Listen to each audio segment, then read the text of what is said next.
Good evening, everyone. Okay, I'm trying to fix something. One sec. One sec. I gotta fix this. Hold on to your soul. What the hell's this sound? Okay, there we go. Better? Fucking A. There. Got it. Think I got it. Okay, we got double trouble going on over here. I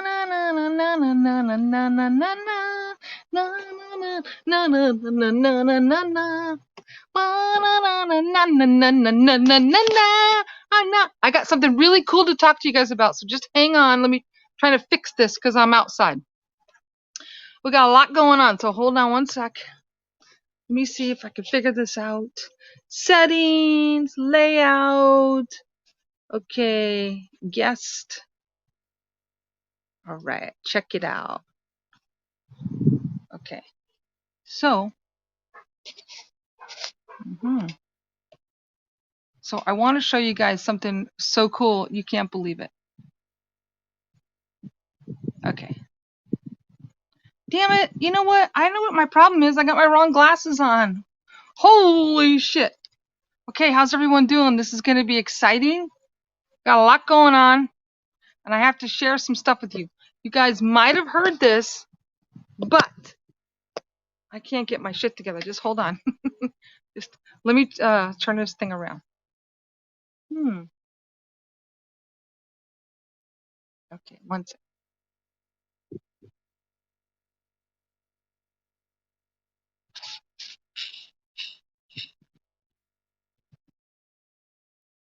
Okay. We got a lot going on tonight, and I want to share something. Hold on. I'm going to share something. Okay, I got it. I figured it out. I'm outside. Okay, we got a lot going on tonight, and I have to share something with you that my dad just sent me, and this is going to be cool.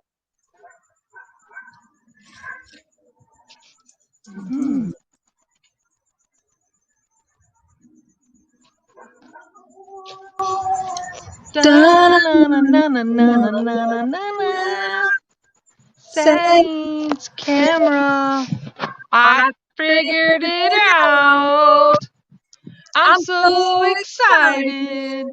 I got it, kids. Okay, hold on. One second. Let me see. This is the one we want. Okay. I got a lot going on. And I want to show you guys something so incredible. Now we're cooking. Now we're cooking with applesauce. We got some great pictures from yesterday.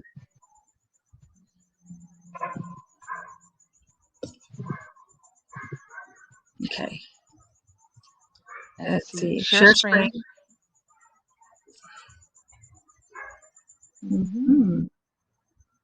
Okay, that should be better. Let me put this here. I got a lot to show you. I came on early. Watch this. Share screen. Add this. Add this. Add this. Add this. Add this.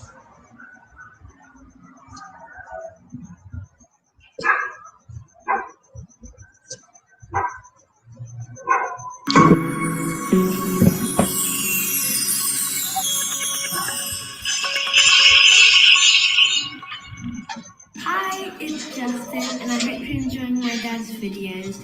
Make sure to share this video with family and friends, like and subscribe, and turn on post notifications so you get notified for all my dad's new videos. My social media will be tagged down below so you can follow it. And just remember, Jesus loves you. One thing at a time, Mister.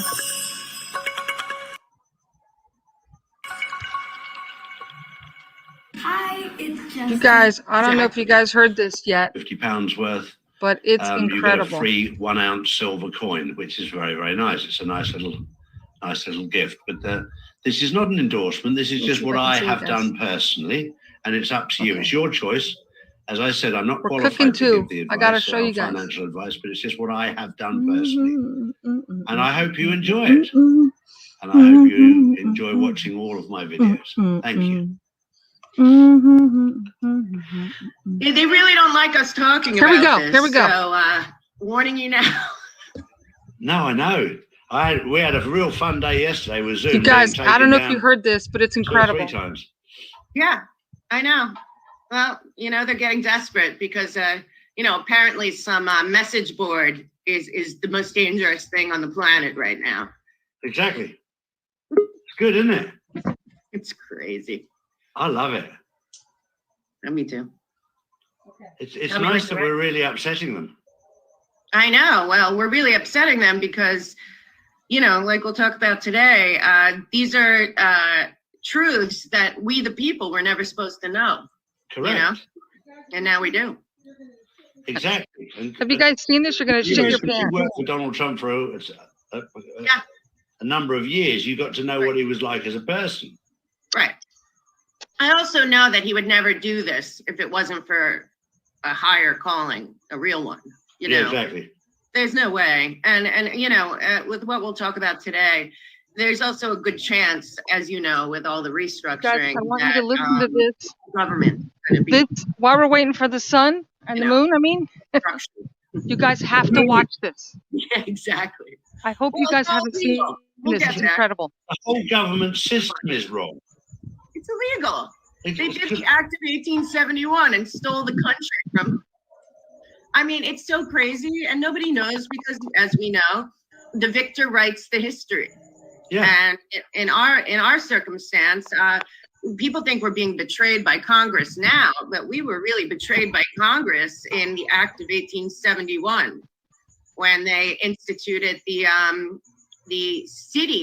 corporation of the United States of America, which is basically the District of Columbia. Yeah. And threw our Constitution away. Yeah. And that opened the door for what we're going to get into today, which is a completely bogus stock market. Yep. So where do you want to start? You want me to just get going? Yeah. Pretend you're Kirsten. I know. I can't keep up with her. It's too crazy. Yeah. Okay. So a while ago, I guess probably a year and a half, military back channel, we know as 17, started putting out things about the feeder and the eye, and that it all connected back to P. Yeah. And then there's a lot of stuff on the boards with people, is the P Pope, is the P this, is the P that. Then we were clarified to look at PACEOR.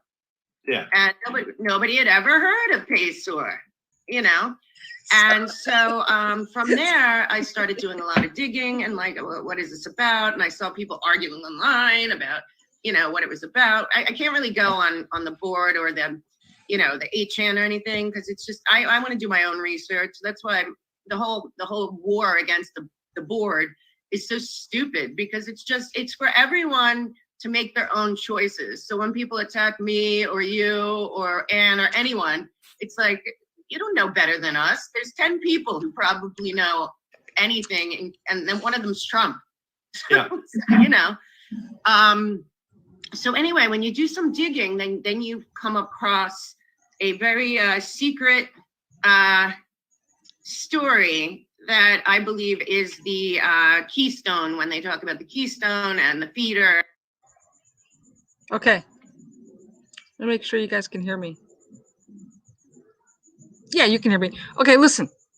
This is really, while we're waiting for the moon and we're all chatting together, really want to listen to this. Now, Cosmic, you're probably right. You probably are right. But what she did is she did the homework, you guys, to talk about the Constitution. You know what I mean? And Boots, cut it out. Stop it. Listen, we have a lot to go over. I want to show you a lot of stuff, but I also want to, I want you guys to hear this, because what's happening is, hold on, let me see. I'm trying to play with this out. Shut up. You guys are cutting it out. I'm a wreck today. Okay. Audio. Okay. Let me see. It just takes me off every time. Okay. Let me talk to you guys this way. First of all, you guys can hear me, right? You can hear me. LOL. Okay. Enter studio. I'm trying to do 3 things at once. One, let's just talk from the beginning. First of all, let me do this. Okay. I got it. All right. Mason laptop. Okay. Okay, good. Mason 2. Okay, hold on. Okay, I can't see. It's dark. It's all an illusion. All right, here we go. Here's what I want to talk to you about. Okay. First of all, what we're going to do tonight to have some fun is all of us are together and we're going to chat, because that's what we love to do. Okay, and Cosmic, I'm going to talk to you about that later. Okay, first thing I want to talk about is I got a fire going. Check this out. I'm going to barbecue some ribs. I'm going to barbecue some ribs. Okay, I got to season them. I'm going to hang up some lights so we have the ambiance back here so we can party. Now I want to show you. So here is the lights I have already for here. And here is the tree they took down today. Some bitch. Okay, but I'm going to look at this at the bright side. They took this tree down, right? But here we go. They took this tree down. It's gone. But the good news is, ready for this? The good news is they now exposed a pine tree. I think we found our new magic tree. We found the new magic tree. I'm telling you. So now we got a new tree, a pine tree, another monster tree down. I knows it. So, okay, this is exciting. So these fuckers got me up at 7 a.m. and you know, anybody here knows, I'm not an early bird. So let me just go through the rundown. Me and Willie just woke up from a nap. Okay, here we go. Check it out. So what we got going on here is we're gonna barbecue and we're gonna eat some steaks. Ribs, corn and ribs. Okay, corn and ribs. Moon's really low and not red or pink so far. We're gonna get. Oh yeah, you're there. Okay. So now what I'm gonna do? Good, Cosmic. This is really smart that you said that. So what I'm gonna do is I'm going to utilize this spot where they took this big tree down. Look, they took this big tree down. Look, was a big tree. Look at my hand. Look at my hand compared to this. It was a big trunk. So, and there's all the scraps over there. So right here, I'm going to utilize this spot and make a garden. We're going to make a garden. Right? Then, up here in the pine tree, it's actually a miracle. It's a miracle. They took down that tree so I can see the pine tree. You guys, I think this is meant to be. It's no coincidence. So now, yes, and no oils from it. Yeah. Anyways, so we have to look at the bright side. I tell you what, right now I already know. This pine tree it's closer. It's a closer magic tree. It's closer than the one that was across the street. So now we're going to be closer to them. So it was a blessing. It was a blessing. Bigfoot, Anon. Okay, so look. Hey, you guys, have you seen the moon yet? Okay, so let me get back to basics. So now I'm excited to tell you guys we got a new tree. And you can rest assured we are going to get some awesome, awesome pictures, okay? Then I'm going to barbecue. I'm going to barbecue some, I'm going to barbecue. I'm getting everything ready. I'm going to barbecue some ribs and I'm going to hang up some lights. Now, I want to discuss with you guys something that I talked to you before about, but it was kind of brushed over, so let's go over it right now. Okay, check it out. I'm going to show you something. So you can buy these on Amazon for, I think it was like $20, okay? It was like $20. I think I told you guys before about this. It's you see it comes with a little stand and a little thing for your phone right here to hook on. See right here? So your phone hooks on that, comes with a stand, and it's a magnifier. So you attach your phone when you film. Now, I'm way too hyper for this, but tonight I was thinking about trying it, on the new tree or on that tree. You know what I mean? So we got the magnifier, we got the ribs, we got the blue moon, I got candles, and as soon as the moon comes up, I got the 4K. I got the 4K. Cosmic has the same camera as me. Badass. 4K. Big Daddy. I rarely shoot with this, because I already told you it's sketchy where I live. Or, Willie, say hi to everyone. You're a pretty boy. You want a rib? Do you want a rib? You can't have a rib. You can't have a rib. Okay, so now, while we're goofing around, how many Sharons are here? Okay, while we're goofing around, I want to play this in the backdrop because, what we like to do is we all like to jibber jabber. And as we jibber jabber, I want to play this, what Mel says today, and I'm going to put the link in the description. What Mel says today is incredible because she talks about she's going to talk about what we heard about the 1871 corporation. You know what I mean? The United States Corporation and how it was bankrupt by Mr. T. Willie wants a rib, I know. So we got everything going on. Also, last night I posted it on Facebook, but last night that green monster was pretty cool, and I'm very proud of Cosmic for showing up on time.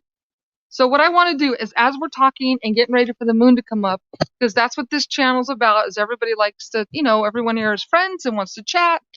And don't tell anyone we have the best pictures in town of monsters. Nobody seems, but that's okay. That's our secret.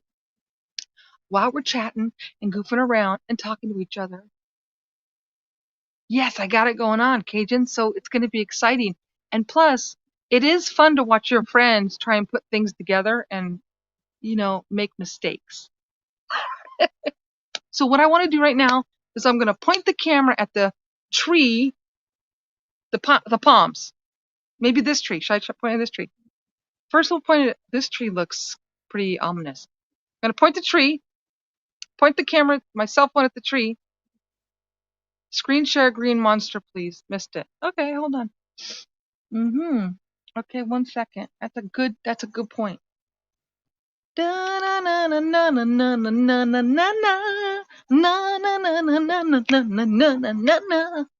gonna show you the green monster right now, and we're drinking our zero Gatorade. All right, here's a big monster. Here's a green monster from last night. Hold on to your pants. Anyways, so what was cool about it is, let me see if I can find it for use. Let me see. Let me get to my interdimensional beings. Hold on, Willie.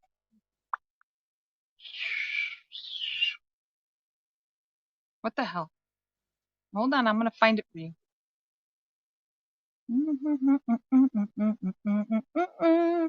Where is my interdimensional beings? Interdimensional Beans. We're not allowed to sing because we'll get a copy strike, but nobody said we can't hum.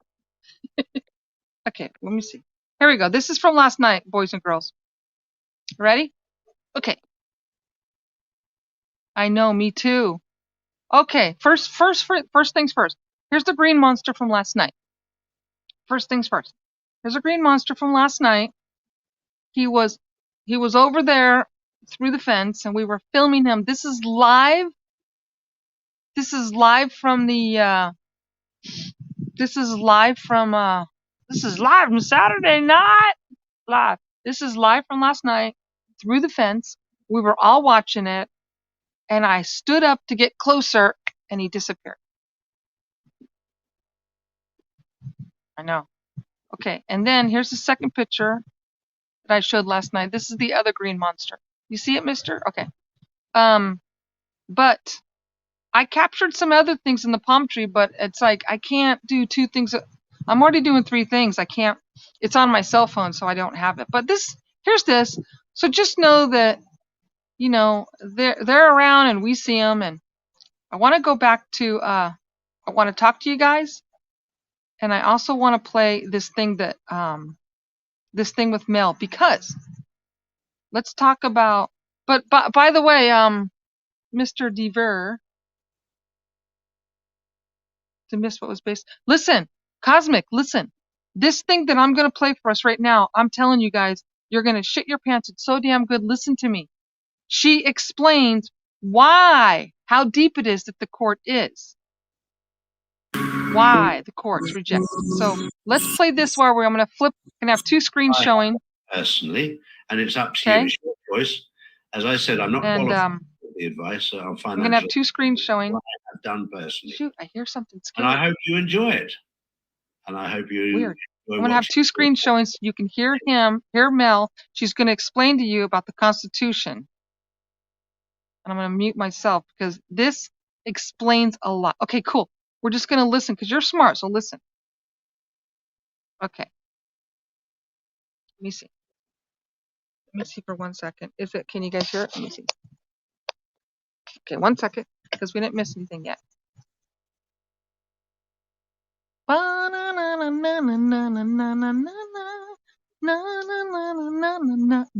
forgot to unmute it. There we go.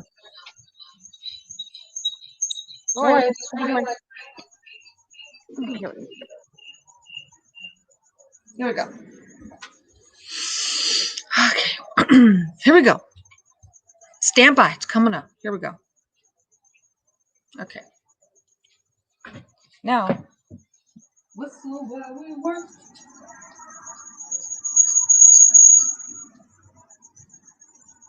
Oh, God. 1 sec.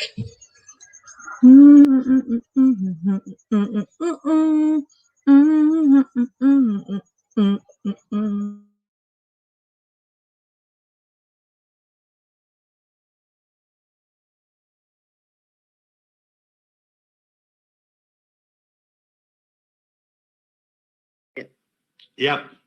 You know? So where do you want to start? You want me to just get going? Yeah. Pretend you're Kirsten. I know. I can't keep up with it. It's too crazy. Yeah. Okay. So what, so a while ago, I guess probably a year and a half, I call it now the military back channel, we know as 17, started putting out things about the feeder and the eye, and that it all connected back to P.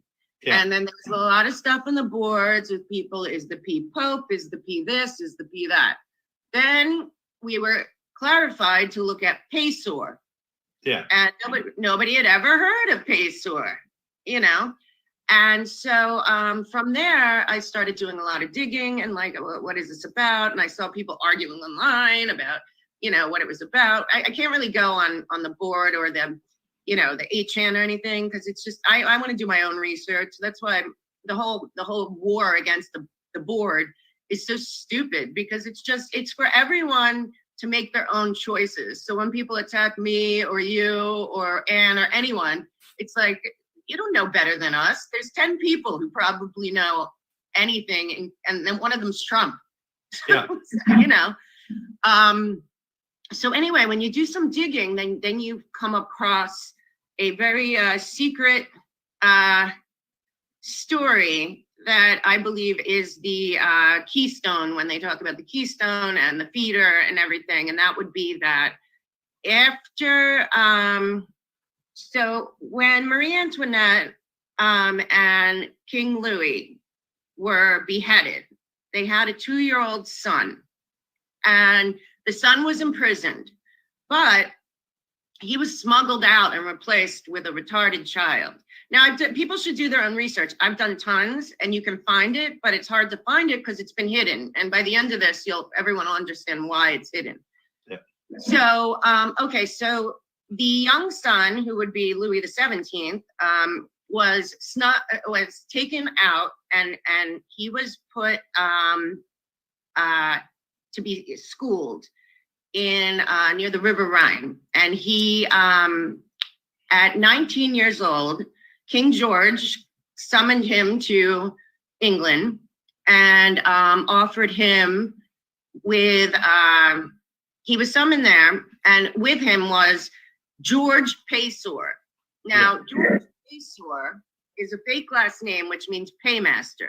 Yeah. George Paysor escaped during the French Revolution, and he controlled the money for the royal monarchy of France.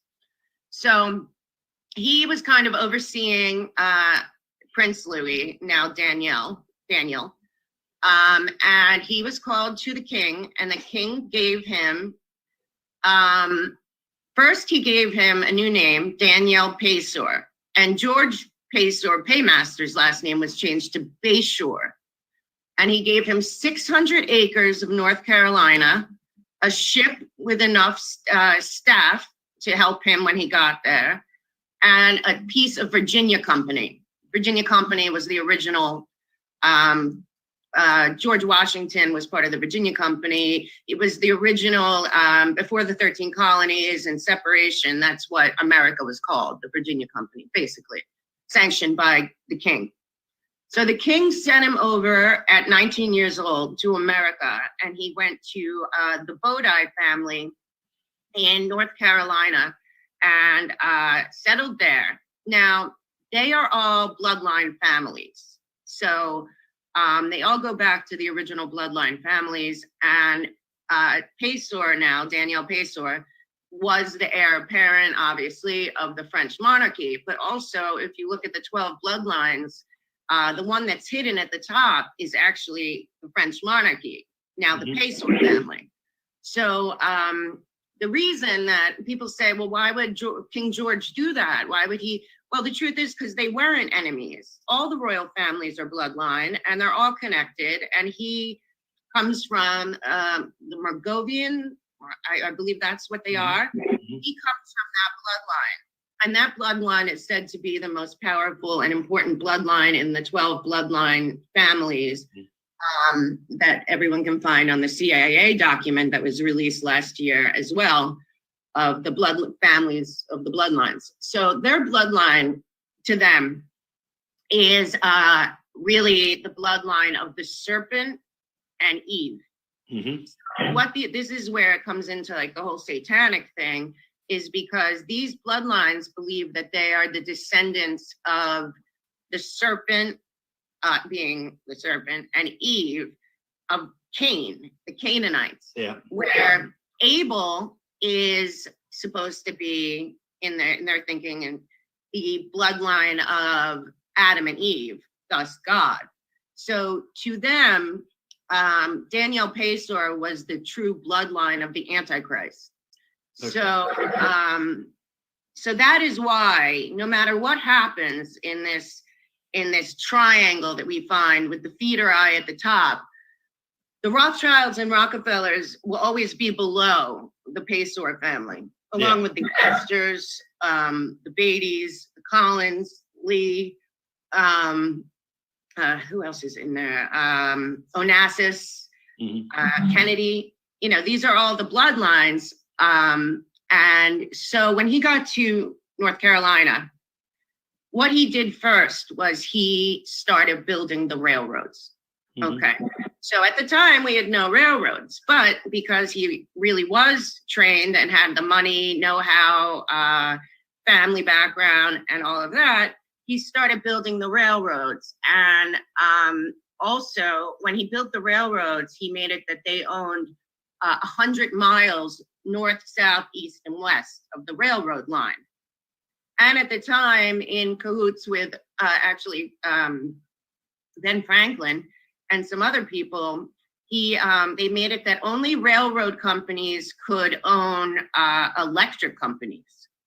So now we're talking about, let me just pull up my thing real quick, because I want to make sure that we know what we're talking about here. Okay, so the railroad that he built is the Charleston, Cincinnati, Chicago Railroad. So when he built the railroad, he also at the same time established both the Western Union and AT&T. And we are talking about 1872. Now, what happened in 1871 was that America became a corporation, also owned by the Paysor family, but the 12 bloodlines, the 12 banks. And Paysor is also at the top of the feeder of the Jekyll Island meeting, because JP Morgan actually worked for him, as did Vanderbilt, as did Carnegie. So when all these names come out, it says that they're running these companies, but it's not true. The Paysor Family Trust, which at the time was started by Daniel, and then by the time he left, he was also the head of the Postal Service. So now this guy is Paysor, owns all the railroads and the land surrounding it, all the electric companies. He is now running the steel companies that make the railways. He now has also Lancaster Mills, which is the biggest cotton mill in the world at this point. He also owns the AT&T, Western Union, and all of the forest around the railroads that make all the tracks and ties and cars and all of that. So at this point, when he passes away, his son, Louis Cass Paysor, takes over everything. Now, again, in 1871, our Congress put in a second constitution and voided the original constitution. So at this point, they are getting to the place where they're going to enact the Fed. But Paysor is at the top of that, but he hasn't gotten there yet. So after the war, America was broke. So the bankers decided that they would not lend America money unless America changed into a corporation, and therefore they would be assured that they would be paid back. So at this point, Paysor decides with the 12 bloodline families, which you'll see will become the 12 banks that we still deal with to this day, they decide that the only way they're going to loan America money to rebuild is if they put a central bank in that is a private bank controlled by them through the District of Columbia, this phony, false, constitution. They replaced one word. It's instead of saying the Constitution for America, it's now of America.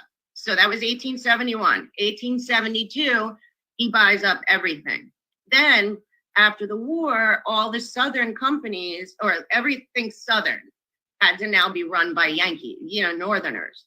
So he brings down another Rothschild bloodline family, Leroy Springs. Springs owns Spring-Made, and they're the Rothschild bloodline family in New York and New Jersey that were given Virginia Company land there. He comes down and takes over, and the son, Louis Cass Paysor, continues to build and build. At this point, Paysor now basically owns the entire United States grid, railroads, and now he's into banks because now he has the Fed. So the federal bank then starts swallowing up other banks. So now he has all the banks.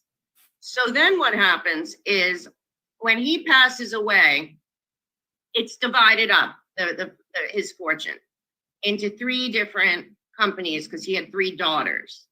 Well, at this point, the Pacers are replaced by Leroy Springs, last name really Springsteen, goes in and he goes and takes all the paperwork from all the courthouses and says he's going to update it and changes all the names and takes out Pacer and puts in Springs.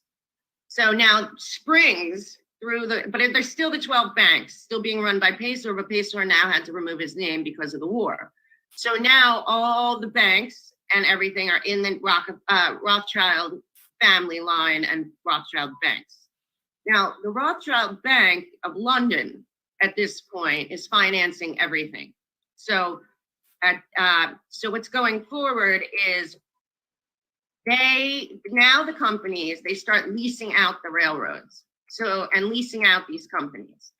By the end of leasing it out, they own 300 of the 500 corporations today that we know of as S&P 500. They still own them to this day. So what they were doing is they were leasing the land, the companies. So now they own all the railroads, they own all the electric companies, they own ExxonMobil, Standard Oil, General Motors, the Quaker Oats, Heinz Food. They own literally, and what it looks like is that there's the CEO and board of directors run these companies, but that's not true. To this day, all these companies are still in the Lewis Cass Pacer Trust, which is registered in Alabama by the Beatty bloodline, but they're all connected. So what happens is after the Act of 1871 and the Fed, the American people start paying taxes. Well, our taxes are going to the Fed. Well, Pacer and part of his deal with England was that they would pay 20% of U.S. taxes to the crown in England, the city of London, which is not London, for eternity. This was still going on now. So this was like the deal. So now the Vatican, which is run by the Rothschilds, because they gave a loan to the Vatican in, I believe, 1832. So that's when the Rothschilds usurped the Vatican. Then in 1871, they gave us a loan and then started the Fed. So they also own America through the District of Columbia Corporation and the City of London. So those cities run all the money on the planet. Okay, so what happens is, now we're getting to where it's modern. Okay, so what happens is they have 99-year leases on all these railroad companies, all these companies. The 99-year leases, guess what? They expire when?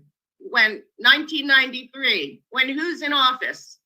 George H.W. Bush, another bloodline family member who was running the InterFirst Bank in Houston, which then got sucked up by Nations Bank and became Bank of America, all owned by the Pacer bloodline families.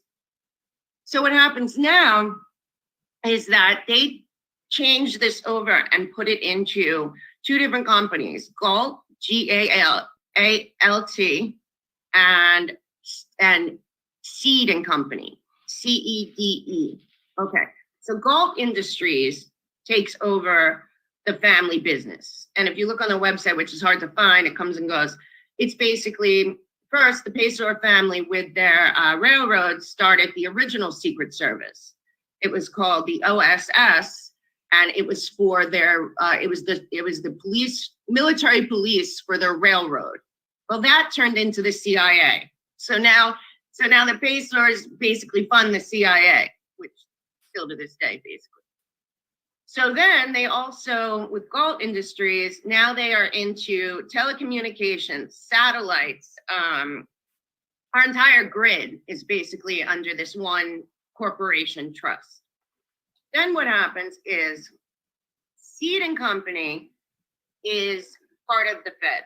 So all these people all feed into the Fed. But what happened is that the Fed has on the stock exchange. First of all, the Paysor family owns 99% of the stocks traded on the New York Stock Exchange. They also, same with NASDAQ, they own all our mortgages. They own all of our land, and even they trade on us through our social security numbers. So this DTCC and DTC, depository, the DTCC is, that holds all the security bonds. And the depository trading company is the only company that can trade stock on the New York Stock Exchange. But they trade through the DTCC, a clearinghouse. Well, the DTCC, when you buy a stock, you think that you have ownership, but you don't. What happens is the ownership of that stock is basically put into a trust owned by the Fed, who owns the DTC and the DTCC, and they put it into a shell company called Seed and Company. So right now, Seed and Company is worth $23 trillion. And they own 90% of everything traded on Wall Street to this day. And to break that down, right now in 2020, the US debt, we're talking about 21 trillion, GDP, 125 trillion, Rothschild Family Trust, 500 trillion, the Paysor Family Trust, 23 quadrillion.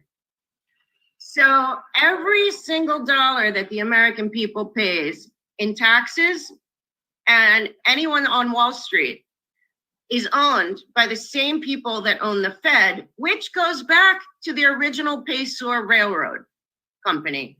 The railroad company, which one is it? The Chester? Crenshaw, Chester? It's the Charleston, Cincinnati, Chicago Railroad Company to this day is the owner of the Fed, as well as the owner of the all of these trading companies and everything else. So where we are today is that we have a stock market that is trading nothing because no one that at this point, basically no one that thinks that they have stock own anything. And at any time, the DTCC and Seed and Company can decide that they own everything because they do. And when somebody goes to put up an IPO, they don't realize that basically they're signing everything over back to the Fed, thus the 12 bloodline families. So now at this point, people have been trying to expose this, but apparently during Obama's reign, now again, all this money also goes back to what we've been talking about, the International Bank of Settlements in Switzerland. So, He's not here. It's all interconnected. It's Yes. all included. And people should Rat look it up. cap. This is hard to find. It's a fake No lab, green monster. You but see they that? intermarry. But it's all the same. They keep it in Anyways, the lines, so it's all the same. we're waiting for the moon. But in the this meantime, quadrillion I dollars is want to being listen. This is reported such on an incredible description. maybe still is. And the 12 banks being, let me just tell you. Good what evening, Johnny. our country. Woo-hoo. Banks that Good control all evening. this. You probably know. I gotta get my little magnifier to work. Okay, so they are, But in the JP meantime, and I want to watch. Sachs, Chase. I want to listen to her explain the story because it's incredible. SBC, Deutsche Bank. So they're all connected to this. Now, the thing is that I believe President Trump knows about this major fraud. Not only that we shouldn't be paying taxes at all, but that our tax money is going nowhere. Every time we pay our taxes, it goes to the Fed. So not only do they control and own basically everything trading on the stock market, they control and own the Fed. So and the IRS, this is all the same trust, this whole trust. Oh, and 300 of the 500 companies on the S&P, and every every person in the CFR is connected to one of the PAYSOR companies. So, then we get back to how this is all connected to the UN, because the Fed basically funds the UN because it's all part of the same goal.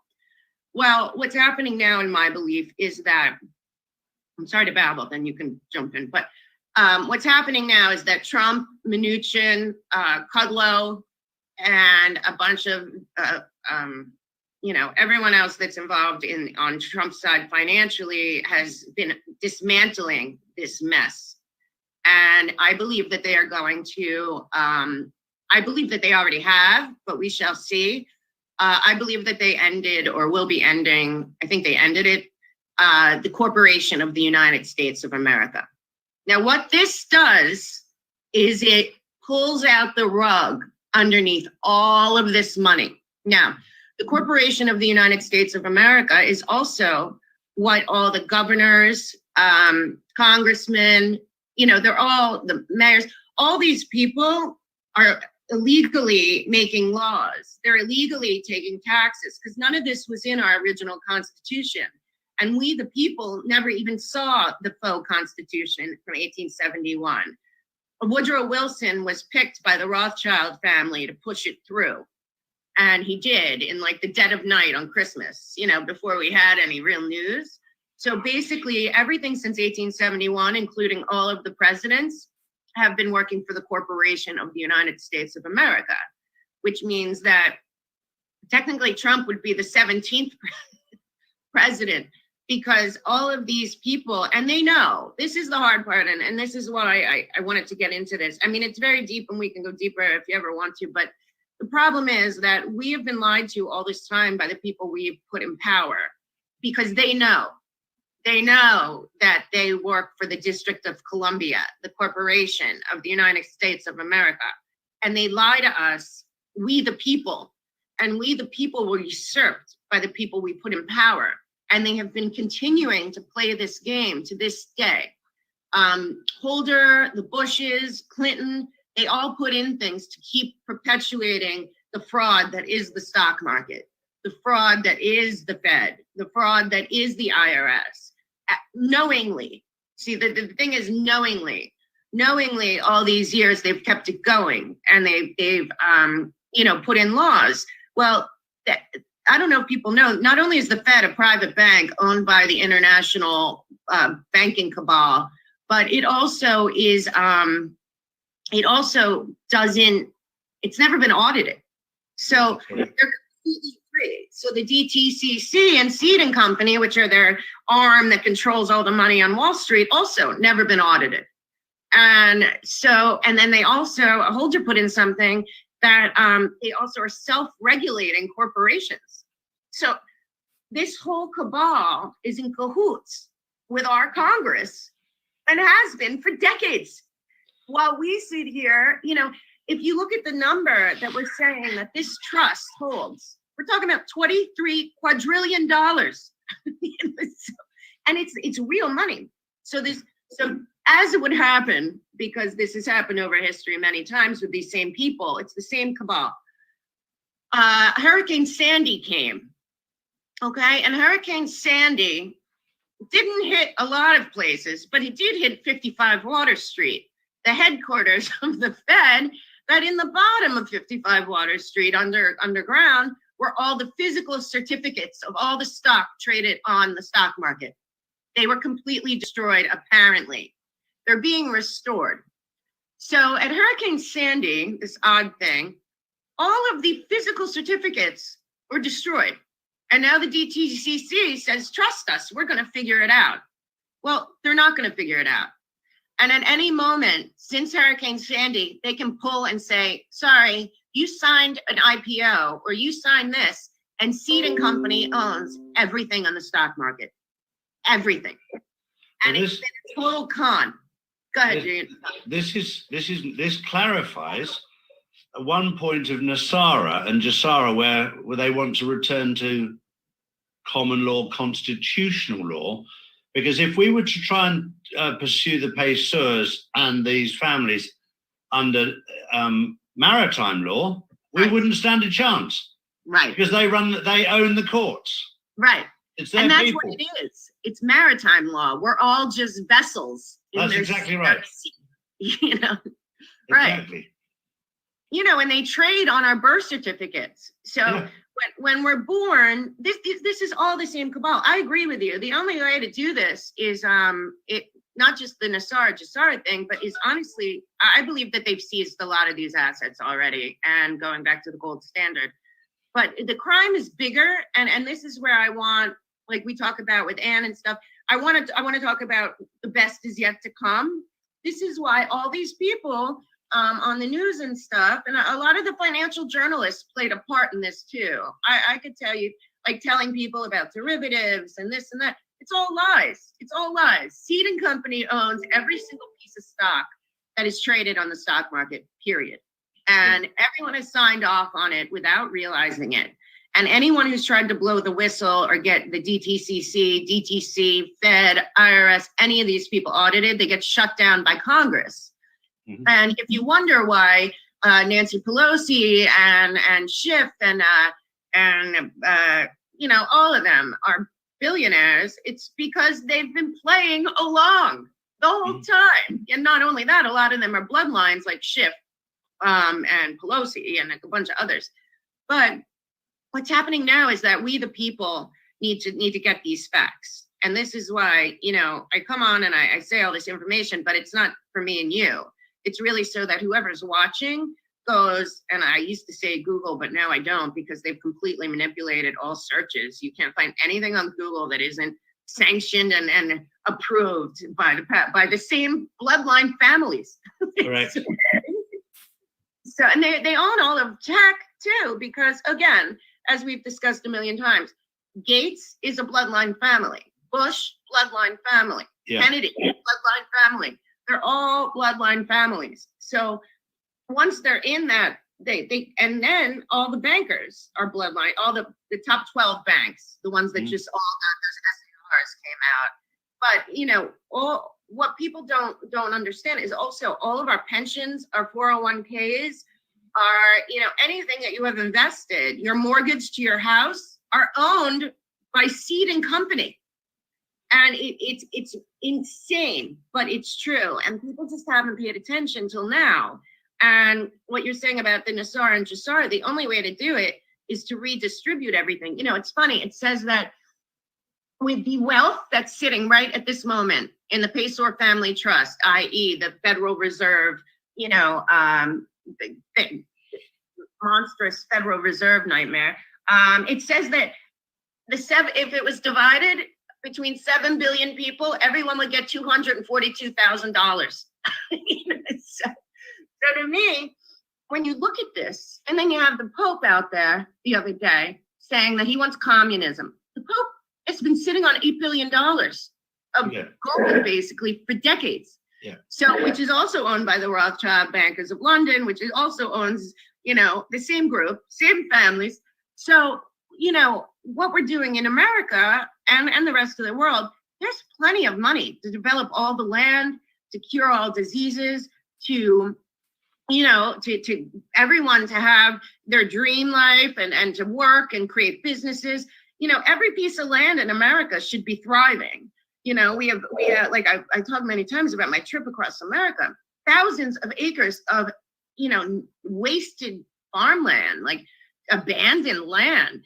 And so with the money that's sitting in this one family trust that is basically controlling, and like I said, every CFR member is connected to one of the Paysor family companies as a CEO or board member. So again, the CFR is basically the PR for the Fed. But again, the Fed's whole point from the beginning was to usurp America and take it into one world government, which now they actively are using COVID. And the scary part is that at any time, had Trump and his people, Mnuchin, Kudlow, Lighthizer, had they not come in and started opening the books, not only would we never know, but COVID might have come with Hillary, because if COVID was planned, it was coming with or without whoever was running America, it didn't matter. This is a UN the COVID is way bigger than us. It's about the one world order. Yeah. You know, but it would have come anyway. Had it come with Hillary, they would have gotten what they wanted, which was about 2 million dead Americans. But since it didn't, but also part of that plan, I believe, was to take all the seed and company, you know, money and shares and crash the stock market and say, sorry, we had a disaster and we can't figure out who owns what. That was the plan. Right. That was the plan of the New World Order. Right. So I believe that COVID was also about this, because of the Sandy thing, and that they say that they're trying to restore the paper documents, but that they have them, but we should just trust DTC and Seed and Company, that they actually will, you know, tell you the ownership. Well, the ownership is them, you know, so part of the COVID, that's why I feel like, you know, like 10 years ago, the Rockefellers put out their plan for a pandemic.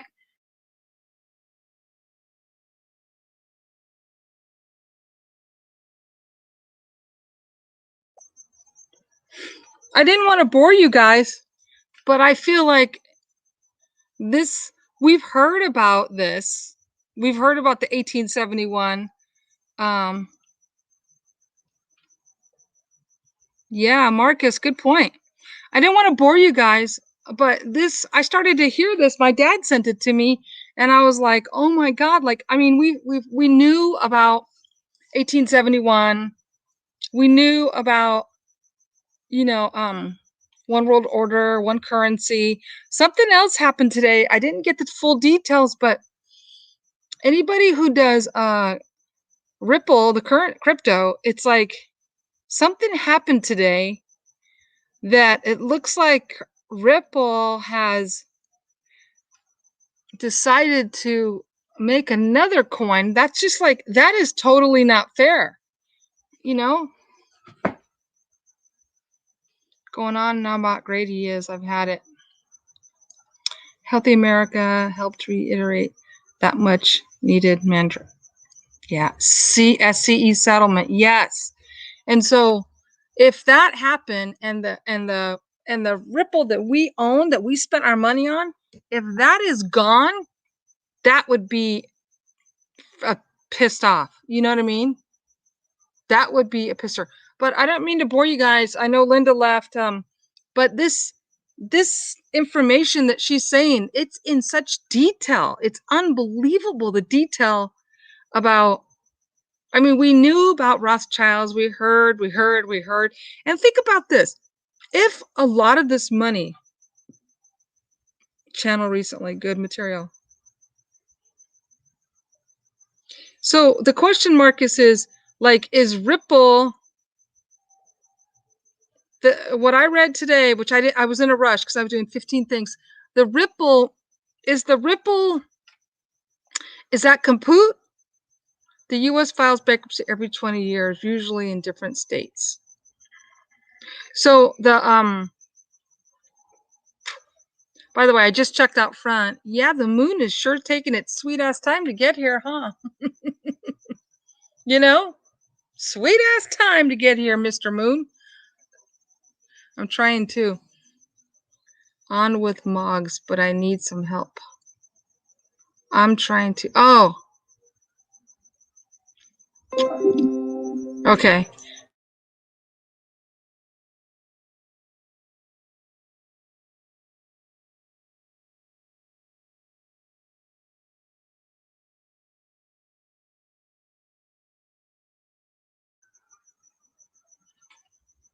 Okay.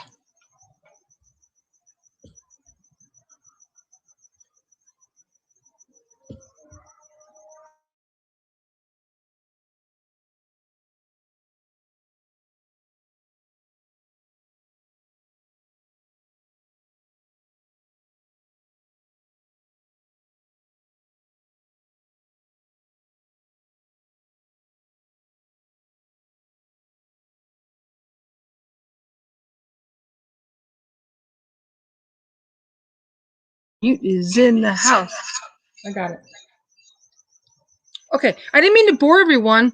I started to hear this stuff with Melted right as I was getting ready to come out here, and I'm like, oh my God, we need to listen to this together because it's incredible. Like, we all know about the 1871. We kind of heard about the bankruptcy. We kind of heard about some of that stuff, but to hear her break it down in details, which she said it took a long time, I think is amazing to hear the details. Now, here's a real pisser for you.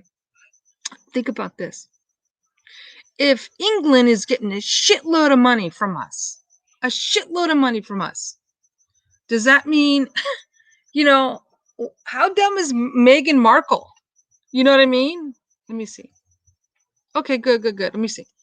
Okay, wait. You didn't bore me. People keep saying Mel and Charlie are full of crap, but I believe it's just one. It's the bad ones trying to make these three look like shit. Well, here's the deal. I want to talk about that. So either way, she did all the homework to share with us the details of the bloodline and the history. And to me, what I get pissed about is, some of these kids that are on YouTube that they just read the articles over and over and over and over. And, some of them just don't have any pizzazz or personality. And yeah, it's a quick way for us to try and get headlines, right? But the other point is, she went and did her homework to do this is some real meat and potatoes, and I like it. Let me see. Cosmic. No, he just went on a Florida expedition. Okay. Let me see. Isn't it funny how I'm wearing a tank top and now it's a little bit nippy? So anyways, today I saw an article on oh, I didn't know that part. Yeah, I didn't know that part. The other thing is look, I do give her a lot of credit, man, because see, I didn't know. I mean, Cajun, I knew some of it, but she broke down the bloodlines really in detail. Yeah, Cajun. Okay, let's see. Please that everyone says that Stephen channel exposes the fraud. Charlie Ward spewing, and Charlie deleted all his past videos. Which could be true, Cosmic. The thing is that yes, of course she can come on. Oh my God. Of course. Hold on one sec. Oh my God, of course. You guys know I'm just cooking, so let's just. Yes, here, Cajun. I didn't know. I'm so sorry. Yes, you can come on. Just click on the link. Remember last time? Of course you can come on. Let me delete this part. Just click on the link and come on. Oh, this would be great.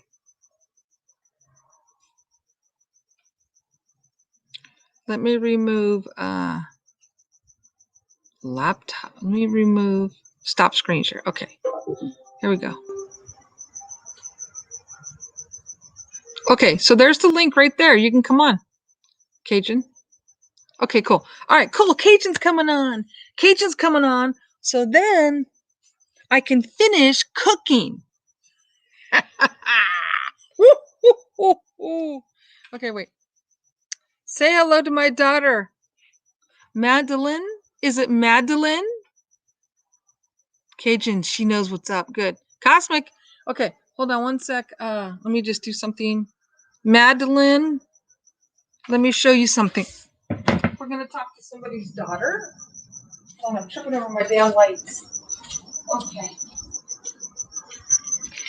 Okay, so the daughter is here, so we're gonna show her something pretty cool. Hope it doesn't scare her.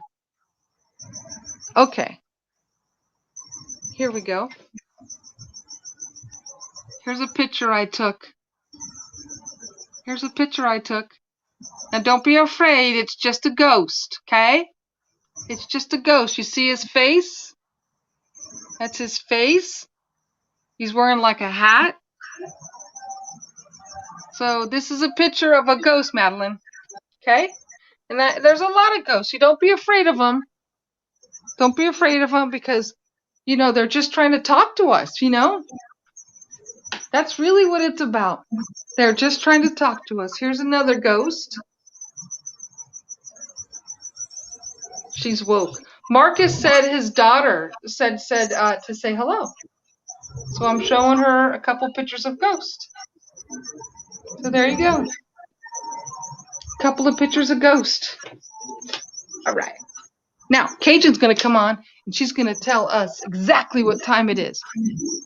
This room is a total mess. It's my camera room. Scotty B this afternoon. Good man, solid. Scotty B. Okay, got it. Look at all my meals, you guys. See? My military food. My military food. I stocked up 1, 2, 3, 4. Oh, that reminds me. Let's go check I gotta check my ribs. Jesus.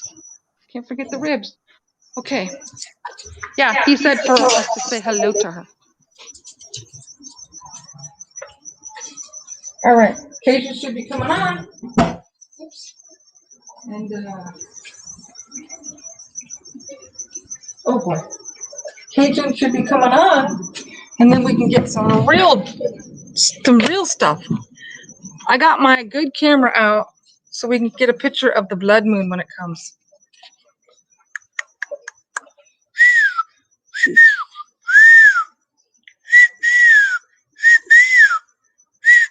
So, chirping sound. That's Willie. He's over there drinking his water. I have water bowls for him all over the property. Anyways, Cajun's gonna come on. Okay. Johnny, that's awesome. Christy from Sci-Fi came to see me the past Saturday. We had some awesome time. Oh, cool. Good. Tell her not to be afraid. Just ghost. It's just people ghost. Cajun is powdering her nose.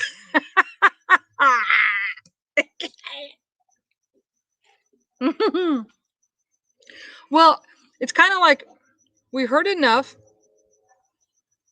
Oh, here we go. Here she is. Coming in. All right. Hello. She's in the house. Okay, Hey. let me remove this one. There you go. Okay. How y'all You're on. doing? They said you were powdering your nose.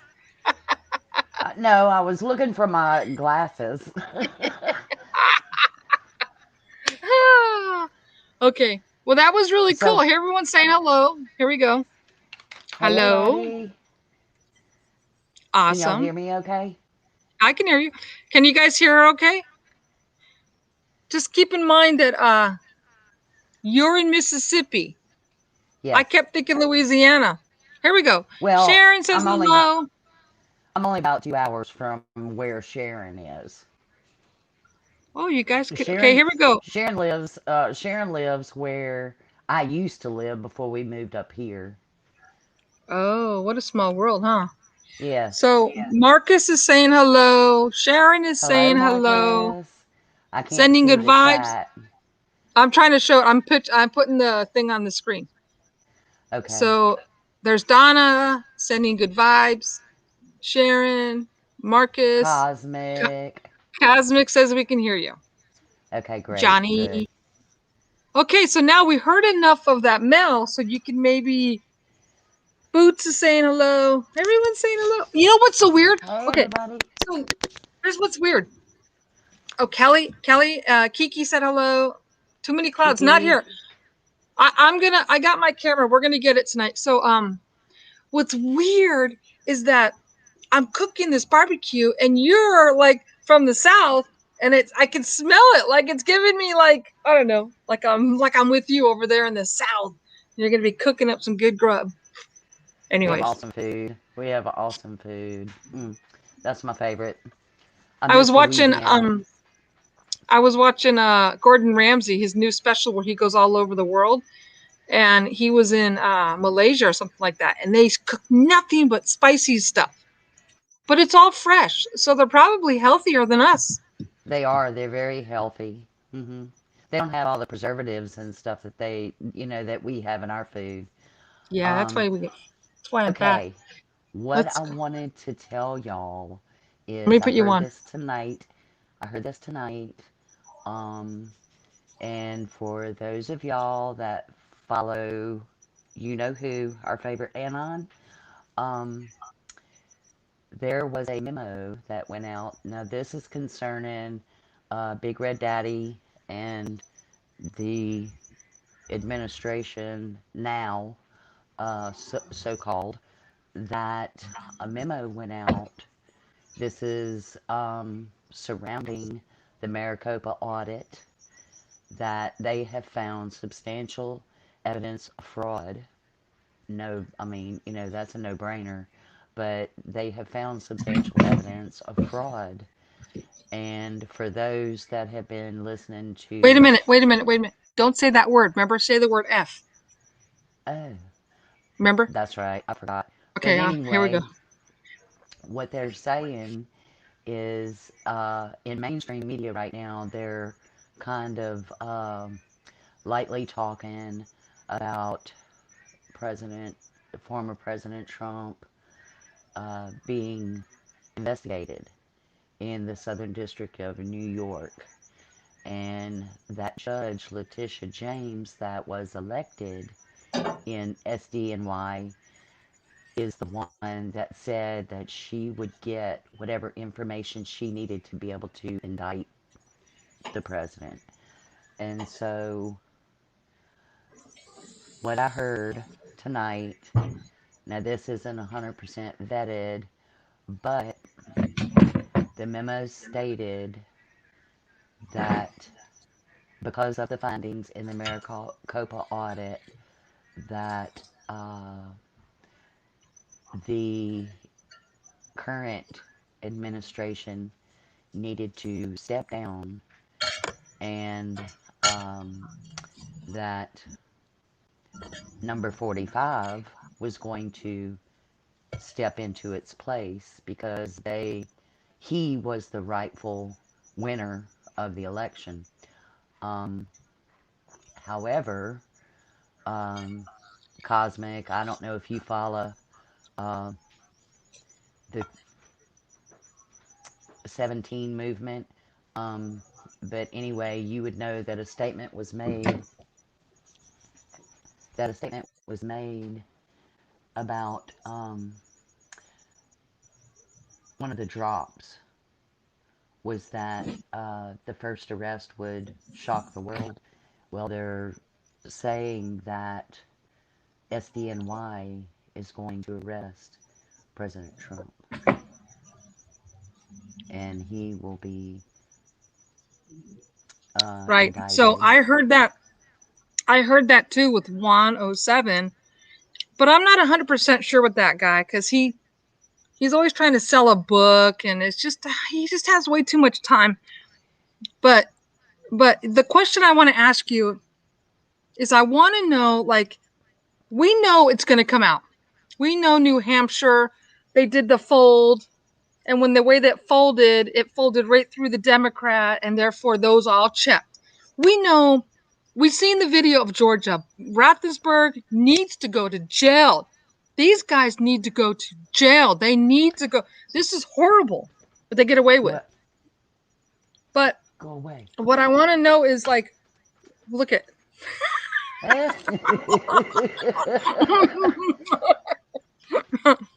Look, But I want to know. you have my dog drooling.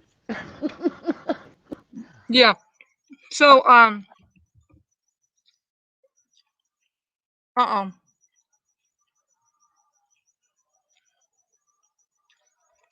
Uh-oh. She'll be back. So while we're waiting for her to come back, I need to know. I don't know what the 17 means, Cosmic. I don't know what that means. Here we go. Okay, good. Okay, sorry. Back. Okay, good. Be But a little closer, little tiny bit closer to the phone because you're a little low. Because I think it's the way you okay, talk to yourself. So okay. what is the 17? Because I don't know what that means. It represents the letter Q in the alphabet. Okay. Okay. That's good to know. So my question is, like, when all this comes out, because my mom keeps saying this, she's going, well, I don't know. This has never been done. What would happen? You know, what would happen? You know what? Somebody Well, just said to me, you know, you got cut off. well, what's going to happen is what was included in the memo stated that if they do not peacefully step down out of the administration, that they will be removed by the military. So, um, you know, at that point, it'll be anybody's ball game. But what they're trying to do is they're trying to counter what the findings of this audit um, has given. And so that's why they're wanting to have him arrested to prevent him from going back into office.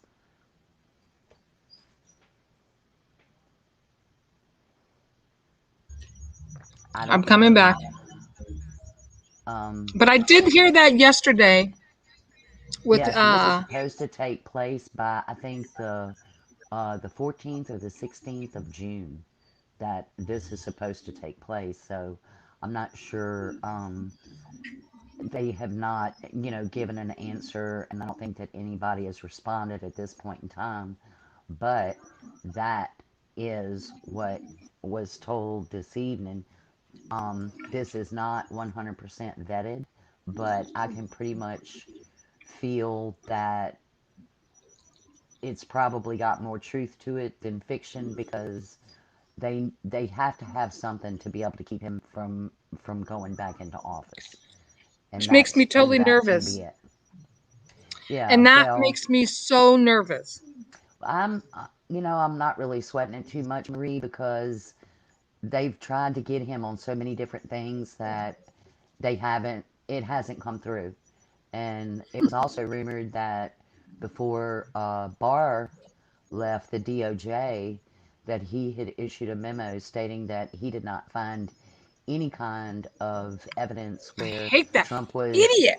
in a collusion with Russia or any sort of wrongdoings with the Ukraine. So, really and truthfully, everything that they have done to him while he was in office and whenever he was out of office to try to impeach him was it was all bogus. Everything was bogus.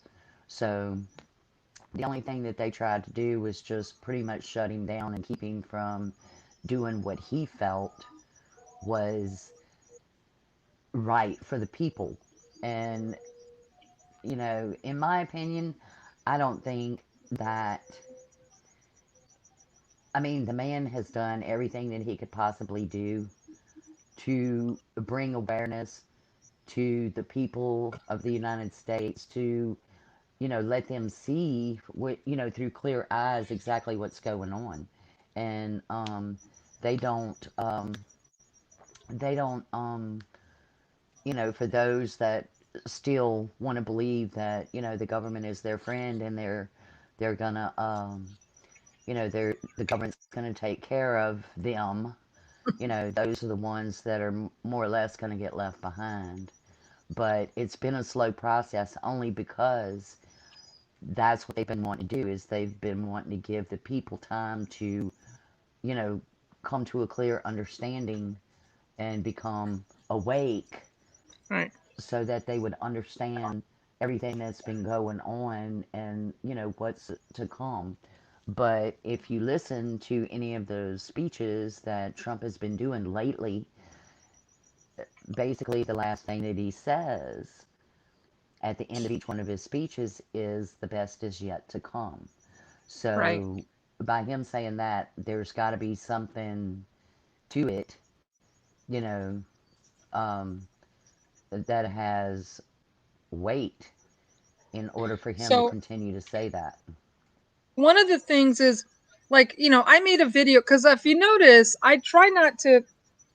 My passion would be to talk about this, you know, Hmm. and I was, you know, of course we do these interdimensional beings and everything else, and we're good at it, but I am passionate about this because it's important. And I made that video, and it was about comparing Biden and Trump exactly 1 year apart doing the Senate speech.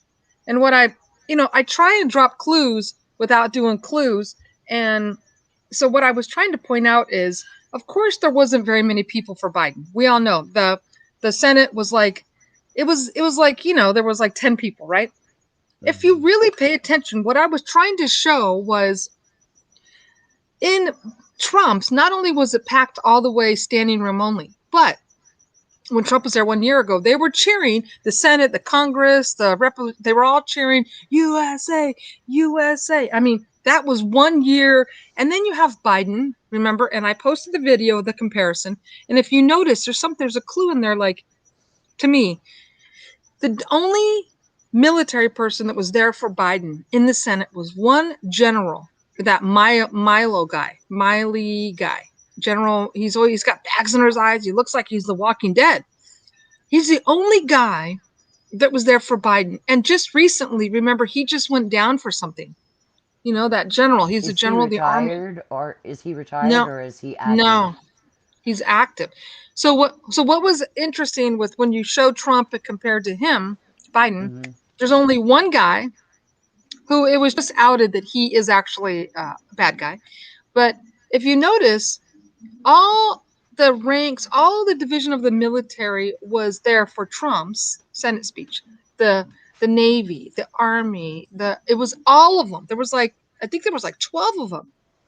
So you tell me, like, isn't this a smaller barometer of how many people are on Biden's side and how many are on Trump's side? Because no matter what, all of the military should be there for the new president if it was true. You know what I mean? And Well, that in was a telltale. ordinary circumstances, yes. But Well, they're going because to blame this it on the. is, Now, I want to read something to you on Trump, what Trump dropped like a couple days ago. Trump dropped this, and this is so telling. You ready? He wrote, many people have asked me about the beautiful Boeing 757 that became so iconic during the Trump rallies. It was effectively kept in storage in upstate New York. mm-hmm. In that I was not allowed to use it during my presidency. It is now being fully restored and updated and will be put back into service sometime prior to the end of the year. It will be brought to Louisiana service facility for the completion of the work, inspection update, Rolls-Royce engines, and a brand new paint job. Ready? When completed, it will be better than ever and be used for my upcoming rallies. That, how could he use a presidential plane if he's not? Well, he had spoken whenever he was in office. He had spoken about designing a presidential plane, and I think um, he had begun working on it while he was in office, and now he's just in the process of finishing it up. I mean, you know, if if if the election was bogus,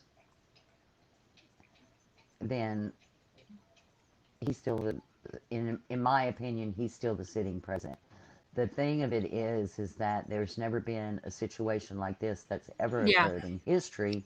So then that's going to mean that there's going to be a lot of people that are going to be throwing stuff around, trying to figure out, okay, well, what do we do from here? Do we have another election, or do we just go ahead and hand him back the seat? So yeah. there's going to be a lot going on with That's that, my I do question. believe. That is Hmm. my question, because, of course they're going to try and pass it off and say, oh, well, we'll fix it for next time. No, that's not fair. Well, okay, then it would be better for us to go under martial law than for what we Exactly. have now. And martial law, more than likely, would take orders from Big Red Daddy, or they would be working in conjunction with one another. So I mean, I'm not gonna, I'm not gonna fear martial law if that's the way that it decides to No, go. because we're on the right side, so we have Exactly. nothing to fear. Well, and the But military backs him anyway. So, Yes. I I mean mean, that is the scary part, is because this has never happened before. How, you know what I mean? Like, hmm yeah. that's the scary part. Well, the scary part is letting who's in there now stay. That's the scary part. Um, there was another shooting today. Ugh. Um, Minnesota, um, California, no, San I think Jose. it was California. I San think it was Jose. California. Yeah. Okay. See, all of these, and they talk about the Bobbitt girl that was supposedly shot and killed on January 6th. See, they're trying to put a committee together right now to go in and, okay, here we go. This is a rabbit hole. But I mean, just to kind of cut it short, okay, they're going to get a committee basically like they did the Warren committee. But oh yeah, for JFK. That Yes, makes sense. That it's was a a cover joke. up. I mean, whenever they get a commission together like that, then it's for them to be able to, uh, you know, go in and create some sort of a cover up, because that's the only way that they can do it. And I mean, why would the JFK files still be sealed if it was all legit? If the magic bullet and all of that kind of stuff is true, well then why not let the American people see it? I mean, good Lord, you know, there were several generations that were, involved in that assassination that are still traumatized over it.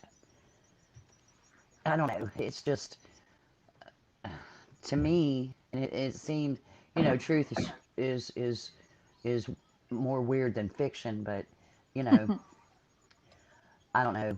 I just think that probably by the end of summer, I think we're going to see a turnaround, and there's going to be some major changes that are going to take place, which a lot of people right after the election said that it would be August before he regained the seat.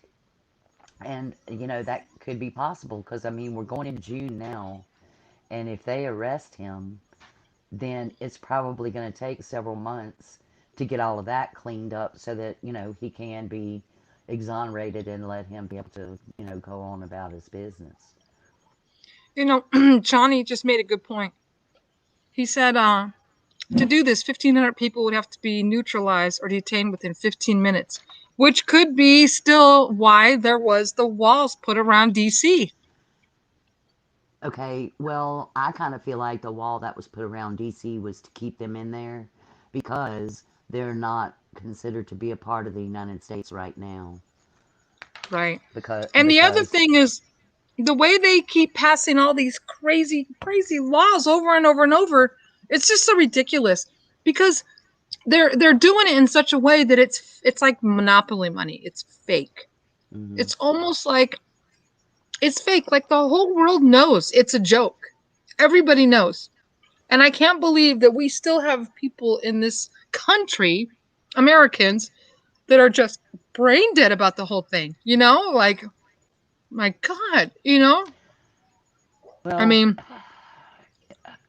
Marie, I think that kind of goes hand in hand with the jab. You know, horrible. people, especially your elderly, I feel sorry for them because, Bullied. they were raised in a different time where, they are the ones that truly did believe and trust everything that our government spoon fed them all their life. And Right. now, they're in their latter years, and so they don't want to change. They don't want to believe that our government is as corrupt as it is. But I Right. mean, you think about it, Marie. You know, who really does? We don't really want to believe it either. But, if it's not us, then who? I mean, we might as well just go ahead and hand them everything that we have because they're going to take it anyway. I mean, it just Mm-hmm. gets to be a little bit more and a little bit more and a little bit more. And all of this, see, people talk about, getting into the cryptocurrency and all that kind of stuff. I don't believe in it. I will not purchase cryptocurrency. And the only reason being is because it has no value and there's nothing backing it. Okay? I mean, if worse came to worse, then I would just go to a bartering system, and I would have to barter with my neighbors or people that I Yeah. knew, and things like that, because basically that's what cryptocurrency is. I mean, it's a form of bartering, but um, from what I understand, it's not attached to a bank, and the only way that they can kind of trace it is through transactions. You get a transaction number, and then there's no name, there's no information that's given. It's just, I think you have like a file number or something like that. And I've heard that there's a lot of people that have made billions of dollars off of this stuff, and there are a lot of people that have lost everything that they owned. Yeah. So Just like the stock market. exactly. So basically, that's very similar to what it is. It's just a different form of. Think about this.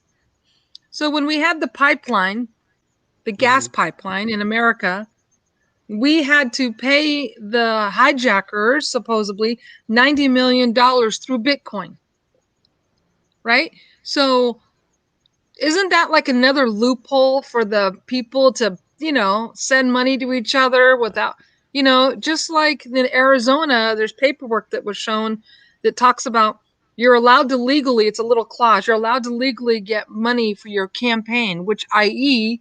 Zuckerbuck and Soros send money. Why do you think those guys are screaming so hard, in Arizona? Those guys are so guilty. The Right, one, that right. redheaded guy going on CNN. Oh, there's nothing to see here. There's nothing to see here. Really?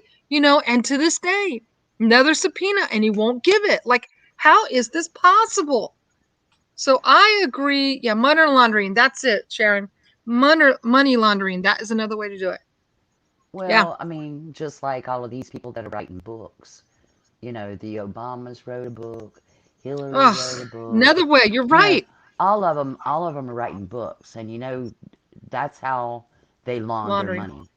That's That's another how way. they launder money. Yeah, you're right. You're right. So, in regards to currency, crypto, we should bottle water, bottle air, fresh water. You think people would buy it? Hey, Randy, that's not funny. Remember, there was a guy that made $1 million off of a pet rock. Remember the guy that did a pet rock? No, Well, it was so I smart. mean, I, I don't, you know, I don't see how our country can be as bad as what people say they are. That it is. Like, we're racist and we're misogynist and we're sexophobia and all of this kind of garbage. I don't believe any of that. And the reason being is because you don't see any other country right now that people are willing to risk their life and the Right. lives of their family to try to make it into a country other than the United States. Yeah, that's a good point. So it, I it's mean, it's worse than we thought. We all would joke and say, "Oh, the government is corrupt." We all used to joke about it, but we had no idea it was this deep. You oh know, no, no. Well, I didn't. have y'all seen the new film? I think I saw it on Telegram of the. I think it was the second World Trade Center building that went down. They did it in slow motion, and you can see where the smaller explosions were going off. Yeah, As the building yeah, was coming down. Yeah. yeah. See, that's kind of about the time that I started waking up, and I started, Me too. Me there too. was little things that were being said here, there, and yonder, and it kind of piqued Yeah, my interest because I was like, how in the world we've got the best military I out know. of any country, and how in the world were these people allowed to, and the box cutters on the planes, Joke. didn't have gun, but they had box cutters. Yeah. So, you're on your phone, right? Hmm. So, I think you accidentally left one of them on, and somebody said they're hearing buffing. Like, click on and click back on really quick, because two of them. Let me see. Hold on a sec. Let me try and delete it. Wait. Yeah, Larry. Yeah, pull it. So one of yours is still on. Like you have two connected, and people said there's a buffing. Okay, hold on. I'm gonna leave it and I'm gonna come back on. All right.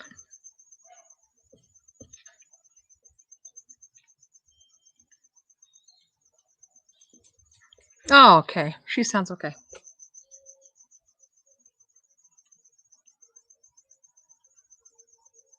She's coming back. Yeah, this is a pisser right here. Fucking bastards.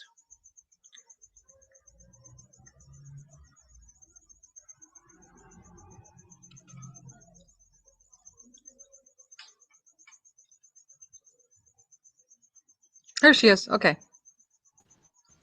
Okay. There you go.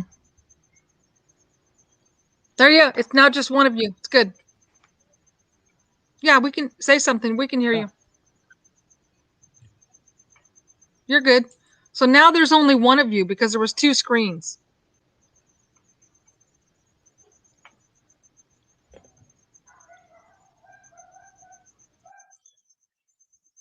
Oh God. We lost her. Sharon, it was you buffing. Yeah, Marcus, the technology they had to do those planes, even if it was by remote control, the technology for 911 for those planes, if that's what they had back then, 25 years ago, God knows what they have now. Let me go try and find the moon. Let's get her back on. Totally rigged with explosives. Totally rigged. Here we go. Okay, you're fine. okay, you can hear me? Yeah. Is it echoing? You know what? Sharon said it was her side, not ours. Oh, okay, okay.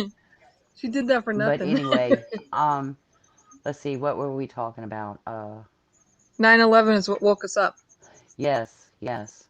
And I didn't hear this, um, but right before that incident, there was $2.3 trillion, I think, that went missing at the Pentagon.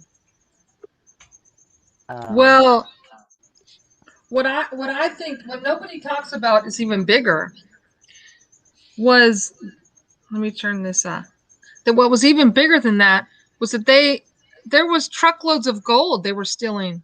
They found the trucks at the bottom. There was yeah, all the gold was stored there, yeah, there was a which lot of makes a lot of. silver that was buried underneath one of the trade centers, I believe. It was just like a Bruce Willis movie where the trucks were still going and the doors were open, the key was on, and they ran, and nobody knows how much gold they really got out. You know? Right. Yeah. I mean, Well, apparently there was also some money that had um hmm. that had gone missing, like 2 point. I think it was. Okay, what's wrong with my phone? Okay, I think it was $2.3 trillion had gone missing. That something to do with the Pentagon, and they were investigating it. Well, the side of the Pentagon that got hit was, take it as coincidence, but that was the exact area where the investigation was being conducted. Was the area that the was hit. I mean, back then they had the technology. Well, I mean, it wasn't a plane that hit the Pentagon anyway, Marie. It was a Yeah. missile. Okay, the moon. I found it. Look, I found it. Oh, cool. So Holy crap, it's big. what time is the eclipse supposed to I'm happen? gonna get my 4K so I can film it and then I can show it later. Cool. Yeah, I know, Johnny. The untouched building is just hysterical. You know, 8 hours Oh, later it goes down. oh, number 7? Building number 7? Yeah. And it wasn't even next to one of the towers. It was like a building or two over. I'm not familiar with New York. I'm just going by what other people have said. But yeah, it was a building that was a couple over from the trade centers. So yeah, I mean, and I had also seen a video. I don't know if anybody else has seen it, but I've also seen a video where there were young guys. They looked like they were, college age people that were in there that was supposedly doing some sort of wiring repairs or something like that in the trade centers before this happened, and um, they were, believe it or not, from Israel. It was some sort of a international company that did some sort of repairs or industrial work or something like that. But yeah, Israel played a factor in that, which I'm thinking was Mossad, and they they're all over here. They're all in our government. Um, you know, uh, Miss Maxwell, her daddy had very strong ties to them, and I'm trying to think of words to say that won't trigger the algorithm, but her father was very much embedded with Mossad, and so uh, and I think they said that Epstein had a passport or um, showed that he had dual citizenship with Saudi Arabia. I want to say, but anyway, I mean, all of this goes way, way back, years and years and years and years. So this was a plan that was put together a long time ago. I mean, think about it. We send billions of dollars to the Vatican. Why? I mean, the Vatican is one of the richest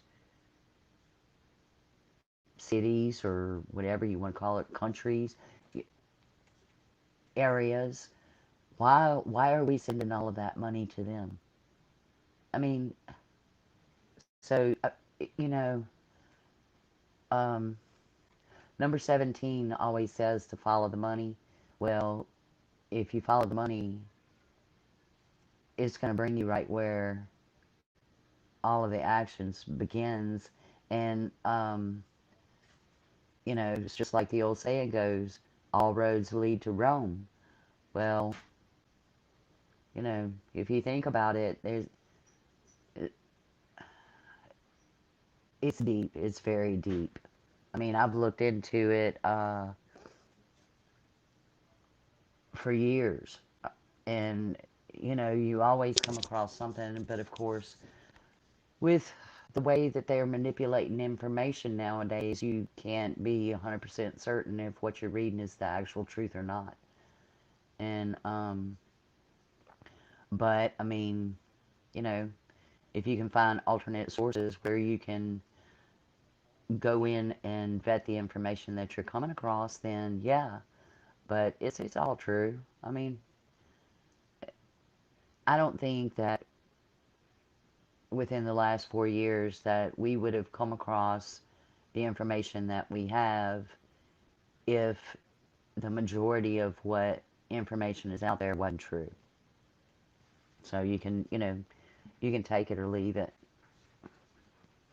And I mean, I guess I'm a conspiracy theorist anyway. Whatever. But, don't get over it. It's gonna come to pass. On camera. Sorry. Here we go. Anyways, here. What I was gonna say is, I almost feel like they've been slow dripping us. Like they've been slow dripping us stuff. Yeah.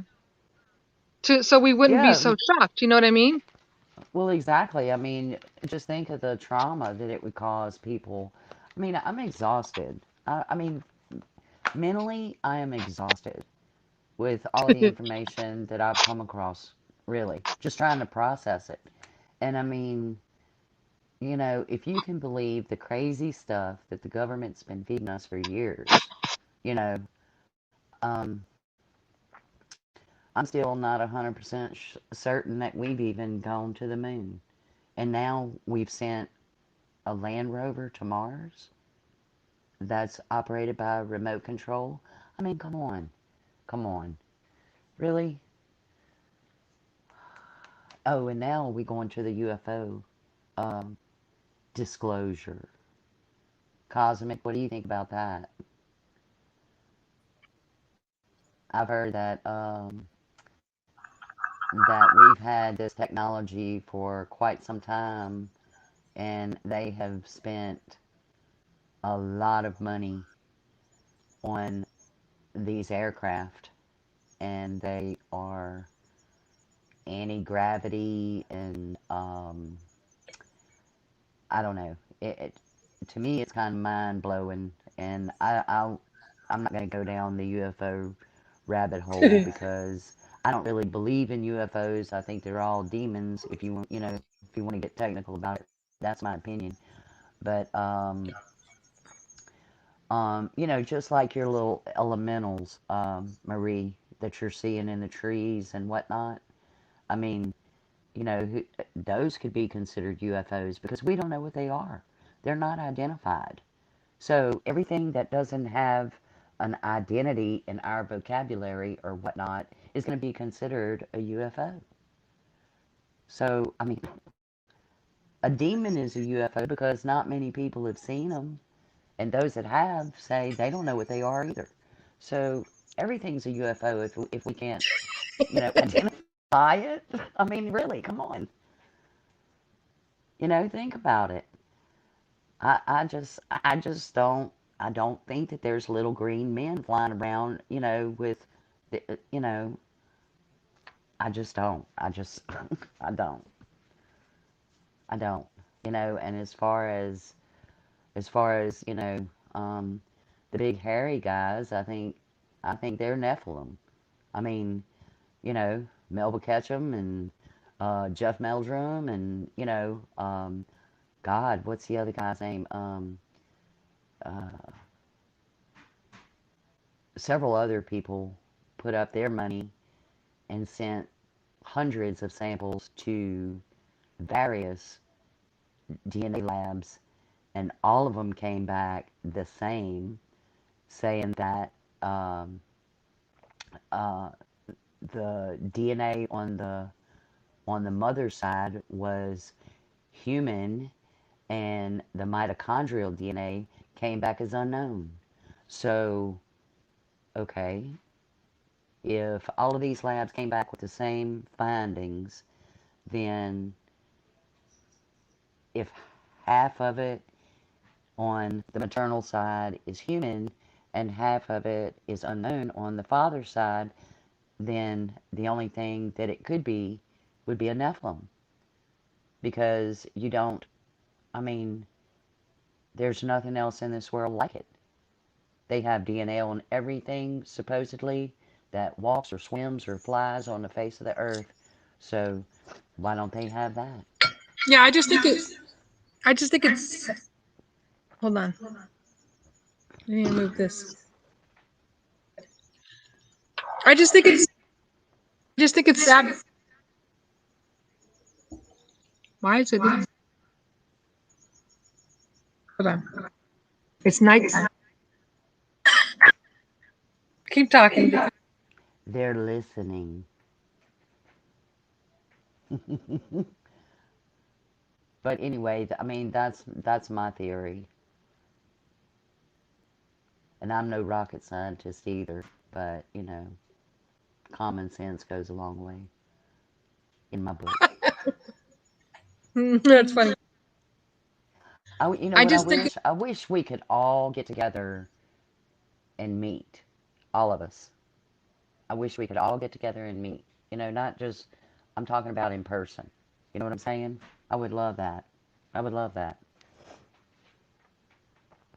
We need to get you out of California. I can't hear you. I need to explore other places. Hold on. Let me fix it. Hold on. I'm so sorry. That's I okay. have 3 things going on. That's why I do the best I can to travel. Okay, here we go. Laptop silent. Okay, I got it. Weird. Walk over here. Now you sound like you're in a spaceship, Marie. I know. I don't know what's going on. We don't know. Oh. Well, it looks like my phone is taking a poop.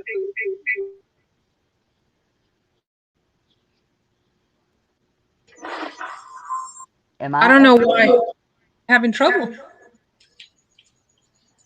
It It's not won't. quite as bad now as it was.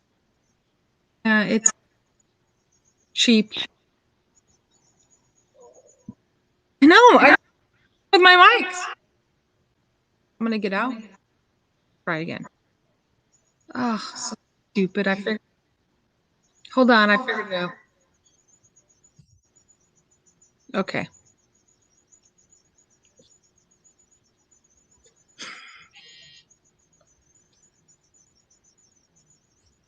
Rookie. Okay, so what else are we going to talk about? Keep talking. What you want to talk about? Keep going. So okay, so getting back to what I was saying is that it's my belief that that they're Nephilim. I mean, the Bible says it, um, and I can't quote the scripture verbatim, so I'm a paraphrase, but um, as it was in the days of Noah, so it'll be in the coming of the Son of Man. I don't know. I don't remember what the whole thing was, but basically what the scripture is saying is that what we have today is the same as what it was back in the days of Noah. And the flood is what happened to try to remove the Nephilim from the earth. For the most part, it did. But it did not get rid of the fallen angels. And so once the flood was over with, they went in and basically did the same thing that they had done before. And the only person that God considered to be clean that was on the ark was Noah himself. So it was not his wife, it was not his sons, it was not his sons' wives. Noah was the only one that was clean. So whenever the population of the world was wiped out and they went out and repopulated the earth after the flood receded, I'm back. you see, then that's what pretty much started the 13 bloodlines or whatever people want to refer to it as. But anyway, um, as far as the 13 bloodlines is concerned, there's also another bloodline I think that they're saying is um, it's they try to keep it Okay, I'm covered. back. In other words, they don't want anybody to know about it.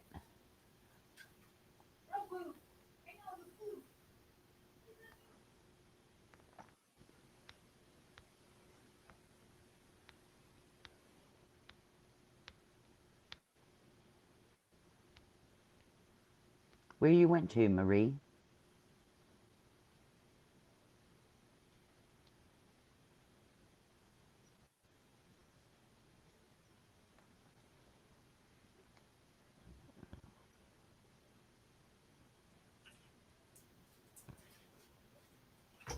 Hey, I'm back. Okay. All of my stuff went dead. All Like of what, my your mic? cameras went dead. Everything died. My phone died. Everything. What? Is that where the echo was coming from, or what? My phone completely died. I wonder if it was Like your my little buddies phone. outside. Like my phone died. Can you imagine? It's supposed to last like 12 hours. No, 20 hours. Hold on. Let me fix this audio. Default. Test. You're fine now. Okay. I don't hear an echo. My phone died. Our phones are supposed to last 3 days. But my phone died. It died. It went boom, boom, boom, dead. And when we your were camera? outside, it said 5%, and then everything died. I swear to God, our phone should not die. It died, and I charged it full before we started. So this has been 2 hours. 2 hours. You guys, our cell phones can last like 3 days. Your little buddies outside drained it while you was inside. I swear to God, you guys, that's what happened. You believe it? I can't. Okay, anyways, I'm back. I was crazy. You guys understand? My phone died. It was fully charged 100%. The laptop was going dead, which is understandable, but the cell phone, oh my God. Hey, Maria, Anyways, if I press this chat button down here at the bottom, will it bring up the chat? Oh, yeah. Never mind. You see it? Something is going on outside. You know what? Uh-oh, she hit the wrong button. She'll be back. You know what? Something is happening. Think about this for a minute. No, my phone lasts a long time because, you guys, I do this stuff all the time. I go out and I explore. You know what I mean? I do this. I explore. I go out. My phone lasts all day recording. Really? They zapped it. Can you see the chat? No. No, I pressed the button, and whenever I did, it just completely removed everything that was on the screen. You guys, my phone died. It was 100%. I looked at it. You know, right when the phone started, you remember it was when all the, it was getting the bad, and I looked and it said 5%. I go, that's impossible. I mean, I wasn't even recording. Okay, green man, I got to go outside. My phone's dead. But I'll go back out in a minute because the moon's coming up. You guys, that's crazy. Succubus. He goes, Okay, succubus. I can see the chat coming up, but I can't read I it. keep tapping on it to show you. See? Okay, look. Here on the screen. They zapped it. Yeah. Gang stalked. Let me see. Good morning from the other side of the big lake.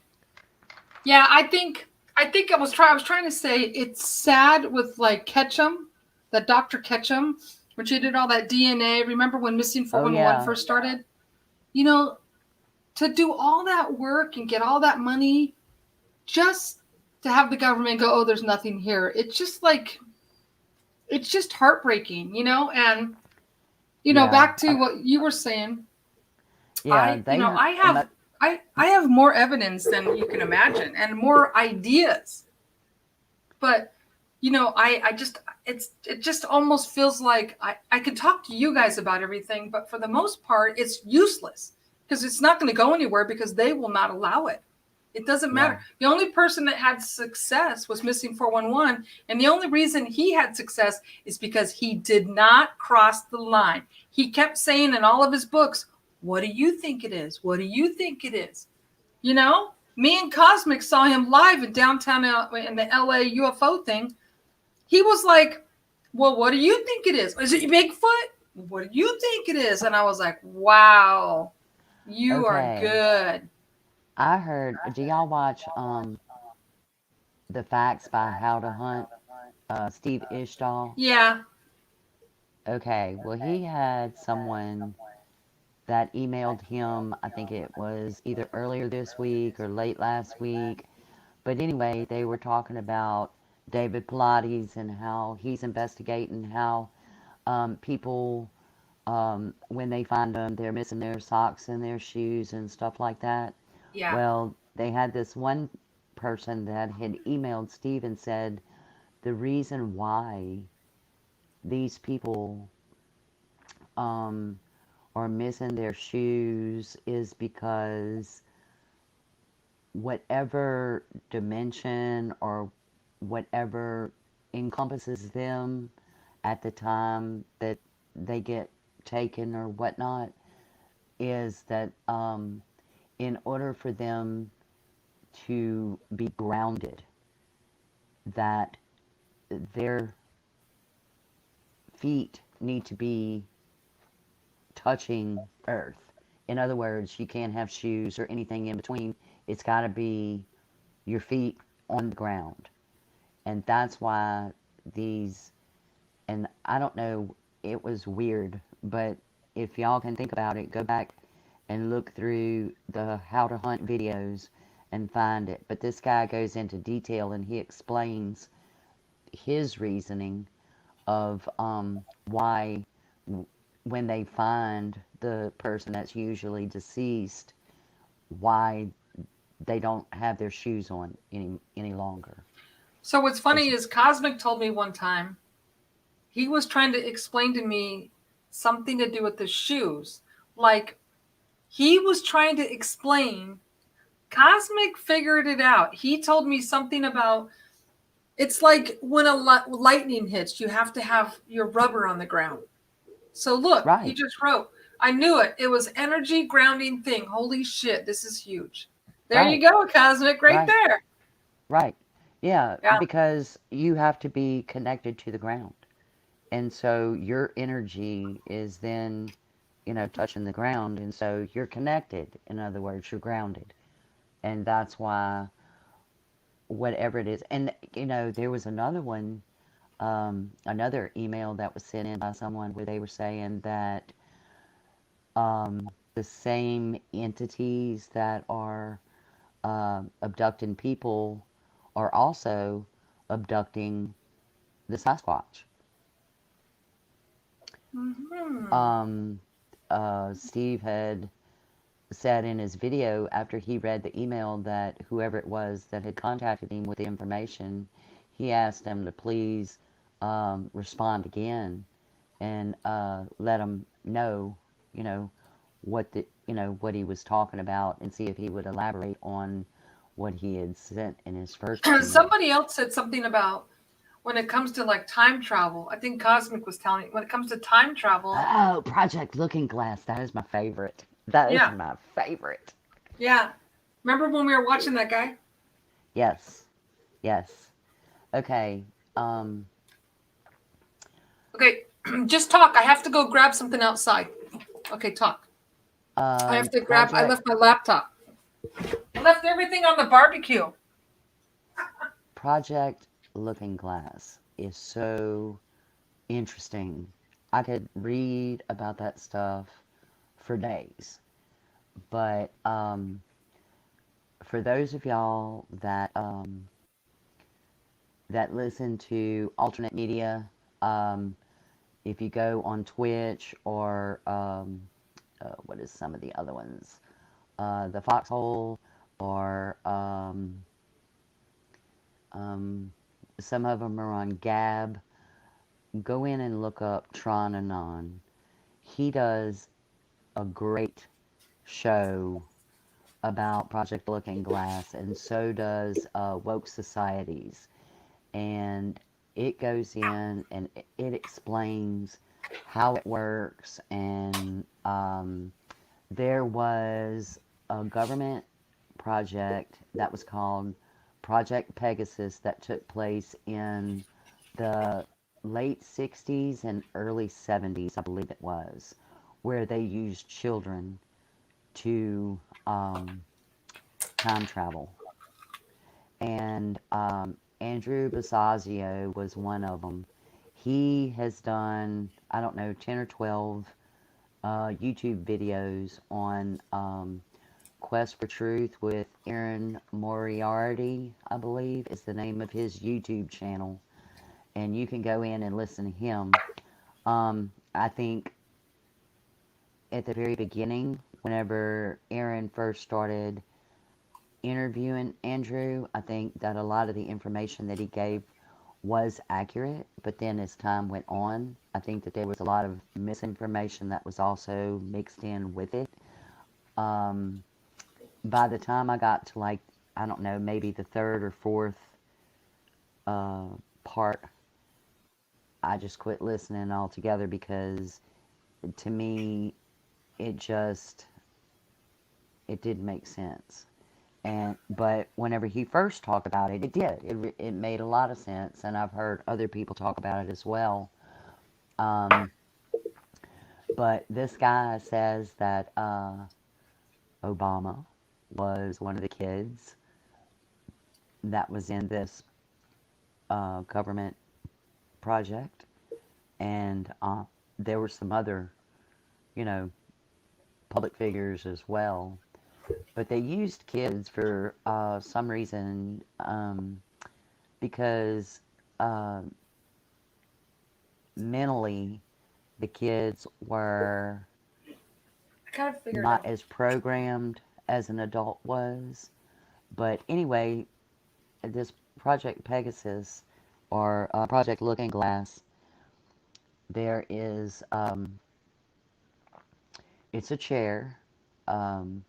And based on what I had initially heard was that the chair was in the possession of the Black Hats, and back some time ago, the White Hats gained control of it, and they began to use it.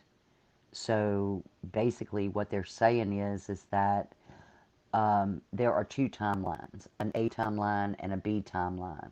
And whereas we were on the B timeline, I think we're now on the A timeline.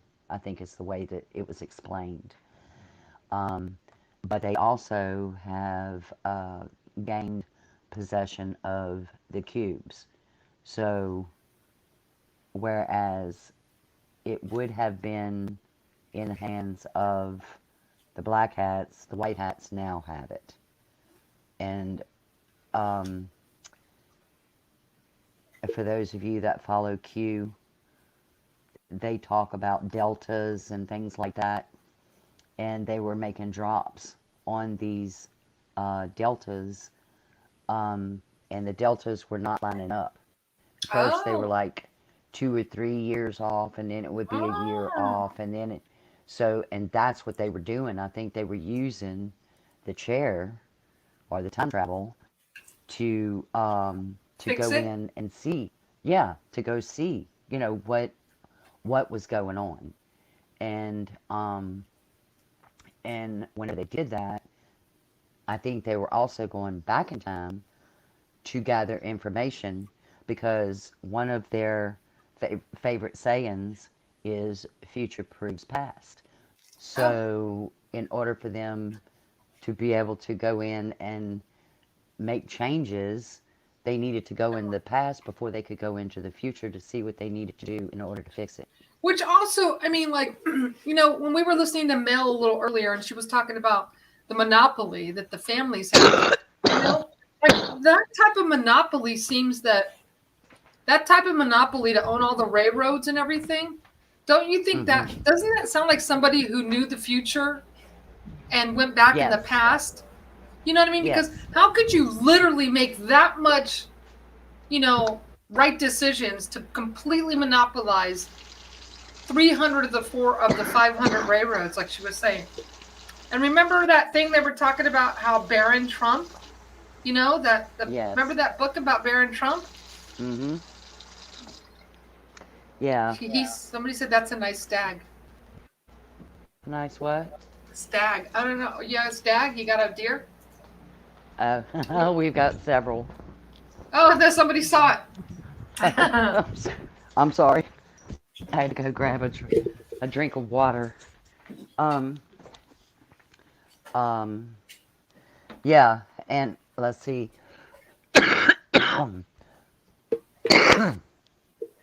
um, Yeah. So there's they too talk. many. I think time travel, because remember that thing about Donald Trump, I mean, Barron Trump, right? And they talk Yes. about it. And then listening to Mel tonight, when they talk about, I don't know, it's like you can't make that much of a right choice to control the whole world almost, you know? Let me see. Oh. So there must be a Well, stag. Oh, they see the stag behind you. y'all just don't know. There it is. That he saw it. Good eye. Let's see. We got Yeah, good plenty eye. of them. They are everywhere, huh? But anyway, my husband's a big hunter. Um, I have one on the wall too, but mine's nothing compared to his. Uh, anyway, yeah. So, you know, I kind of feel like that what they're saying about this is true. Now, um, this fella Andrew Basazio says But that who is that? I don't even know who that is. Isn't that weird? Marie, I didn't know his name either when I first heard about him, but then he said that he had run for president back in the 80s or the 90s. I mean, I didn't know who he was, but now the man is legally blind, and he's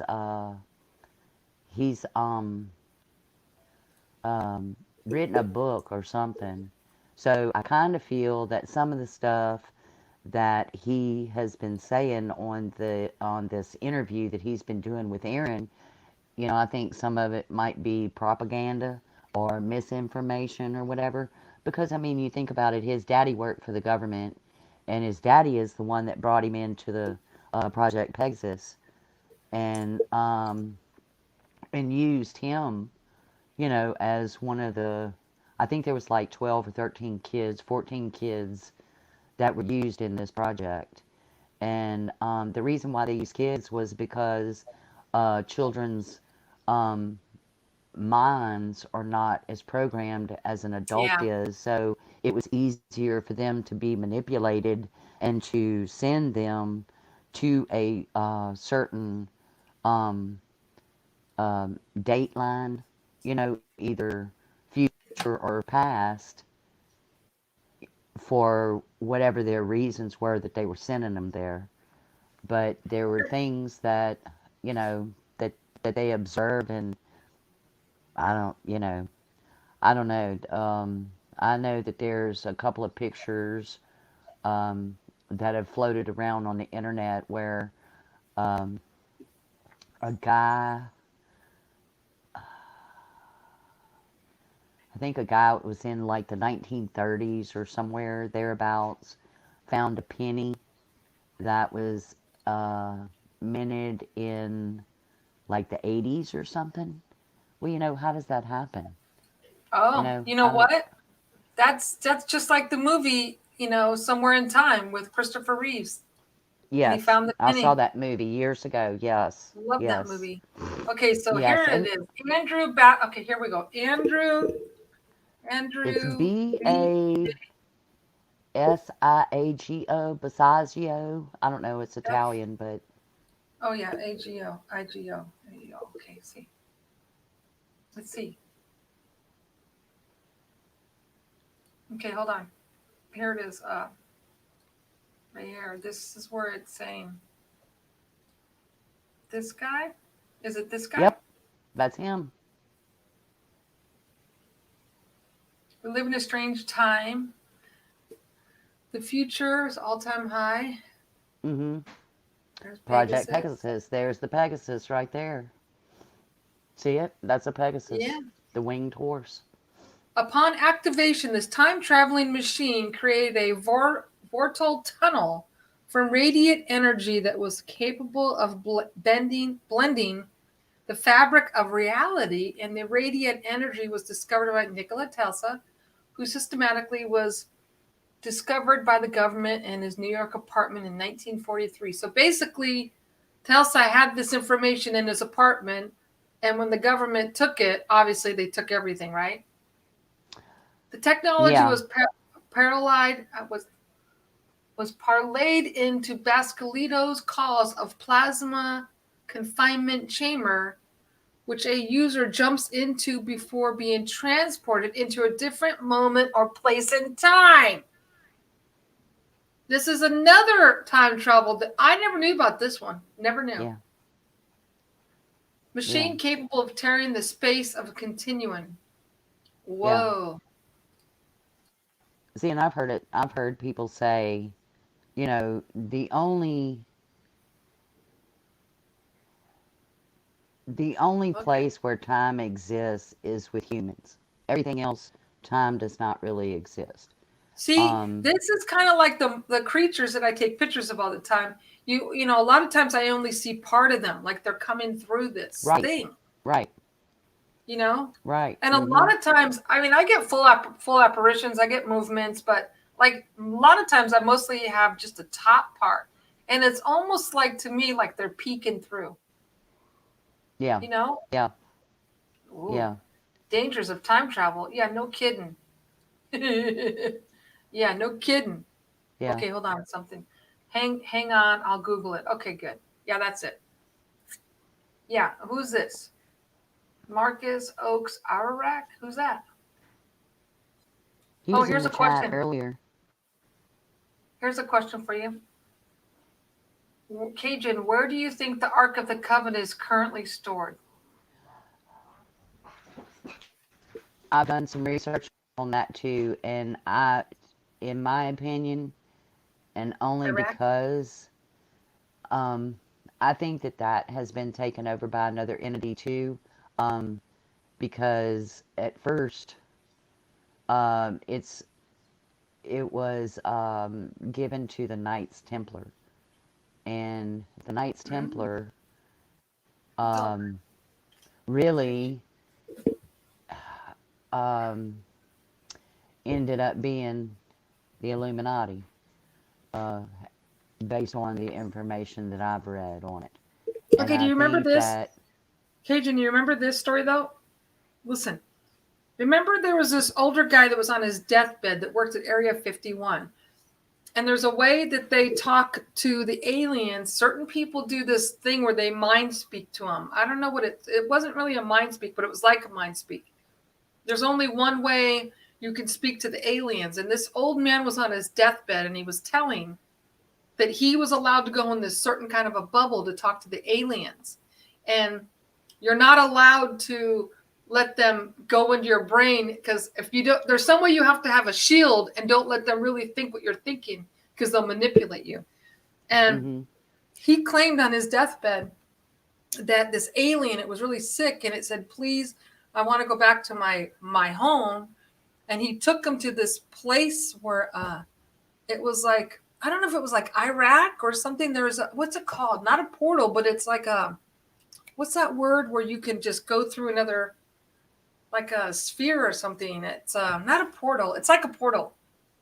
He talks about it on his deathbed. And I sometimes, and it was weird to me because I kept, Are vortex. You talking about a vortex? Yeah, okay. Vortex. Okay. Marie, I don't know. Stargate. That's it. Stargate. Stargate.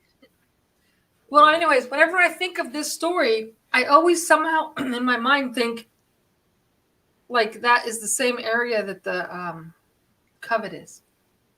The Ark of the Covenant? Yeah. You know, I don't know. I kind of feel like if the White Hats have gained access to the chair and the cubes, then I kind of feel like that they have also gained access to the Ark of the Covenant. I heard somebody speculate and say that they thought that it was somewhere here in the United States. I think somewhere up the eastern seaboard. And then You know, I don't know. To be honest with you, I don't know. If I had to just take a wild guess, I would have to say that it's probably somewhere over in the Middle East or That's what I'm somewhere thinking. close to that area. Um, because I don't think that it could have been transported overseas to not just the United States, but any country for that matter, without somebody finding it or knowing about it, or, or something along those lines. I mean, somebody would have discovered it by now. I guess if whoever's in control of the seats could be in control of everything, right? Whoever controls the seat, the cube, Oh, whoever's yeah. in control of the cube would probably be in control of everything, because then you can go back, Well, you that's know. that's what I'm saying. See, Yeah, this cube also plays a role with the chair. And that's now, yeah. what it actually does, I'm not real sure because I did not.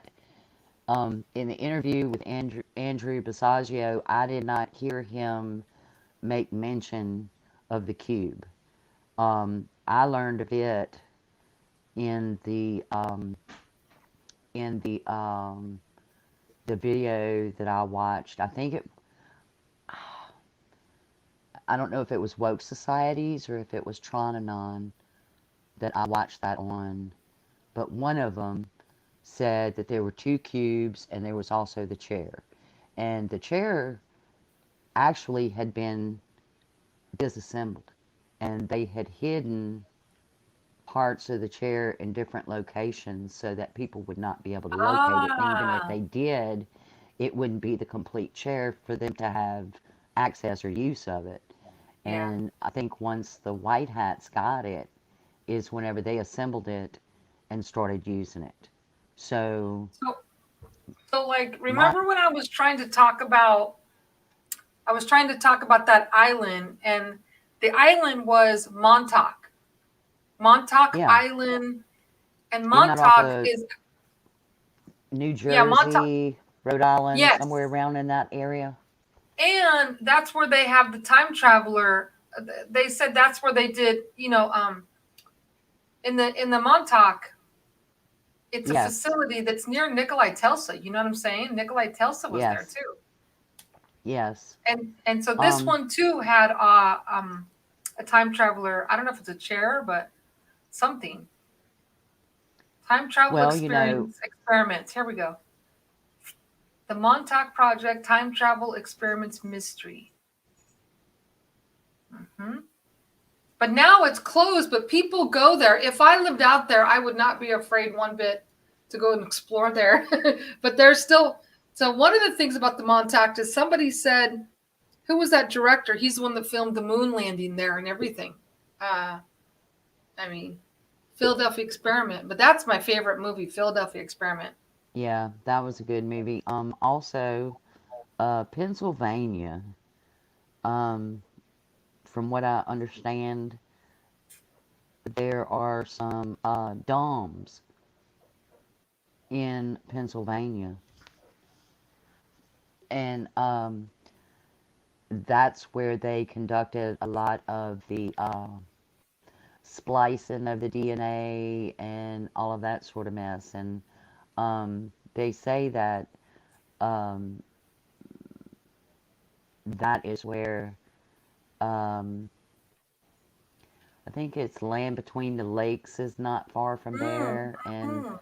there's a lot of people that have sightings and reportings and encounters in that area of strange, you know, beings and all of that kind of stuff.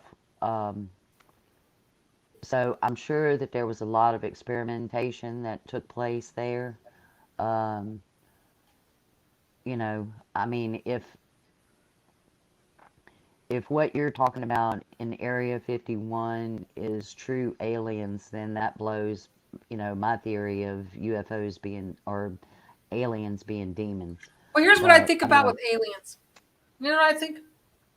I feel that aliens are us in the future coming back to visit. So, in other words, you think that they are time travel? Hmm. Like, They're I think time it's travelers. us visiting. And I mean, if you think about, if you believe, okay, so what happens with animals? What, like if an animal, like that donkey I filmed the other day, he has really big ears. Why does he have big ears? Because he needs to hear. So everybody has a defense mechanism. What is the defense for a rabbit? A rabbit can run fast. What is the defense for a snake? Obviously, it can bite, right? So every type of creature on this planet, including humans, we all have some. Why do we not have big nose? We don't need to smell. But gorillas have huge nose. So they need, so if you ever notice, a really big gorilla will smell the butts all the time because their sensitivity of smell, they can smell much, so they need the nose. Okay. And then, so what is an alien? Let's say we were in the future. What is it that we would be really needing that we would develop? Long fingers for internet and a big head for brain, right? So I mean, it's just a possibility, but I don't know if it's creatures from another planet, or maybe they're creatures that have lived here with us this whole time and they're in a different realm, or I don't know. But I mean, I think about animals all the time. I think about why why does a certain animal have a certain trait, or what is it that is, because they need that. So like every animal has something they need. So what would be us in the future? We would need our fingers for internet or whatever, and our brain would be big because we're getting lazier by the goddamn minute. Yeah. I mean, well, and I mean, it's because of what our government is doing to us because that's part of their plan. I mean, the less educated or the less intelligent we are, the easier we are to manipulate and control. So, Exactly. so, And I've said this before, like even at the beginning when I started, some of my pictures, are very good. Why is it that, let's just say in my paranormal stuff, because I have thousands, like you guys have seen them, but when I see them over and over and over and I see it, all of my evidence is overwhelming. Anyways, like I always think to myself, that's weird, like, there was a certain time where I came into like YouTube where they were really putting a quash on us. And I'm telling you the truth. People can say, maybe it's my ego. You can say whatever you want. But the truth is they want to dumb us down. So if there's a ghost guy out there, let's just talk about ghosts for a minute, paranormal. There's this one guy haunted something. I don't know. He's a guy, two guys. And this is what they do through the whole 45 minutes. Here's what they do. Oh my God, did you hear that? Oh my God, did you hear that? Did you see that? Did you see that? Well, what do I do when I come on with you guys? I show you, show you, show you, show you. So because I'm not playing a game and going, oh, I think I saw something. Did you see something? And then that captivates you, right? And so people are glued to the TV and they're like, oh my God, I don't know. But no, if somebody like me comes on and goes, see that?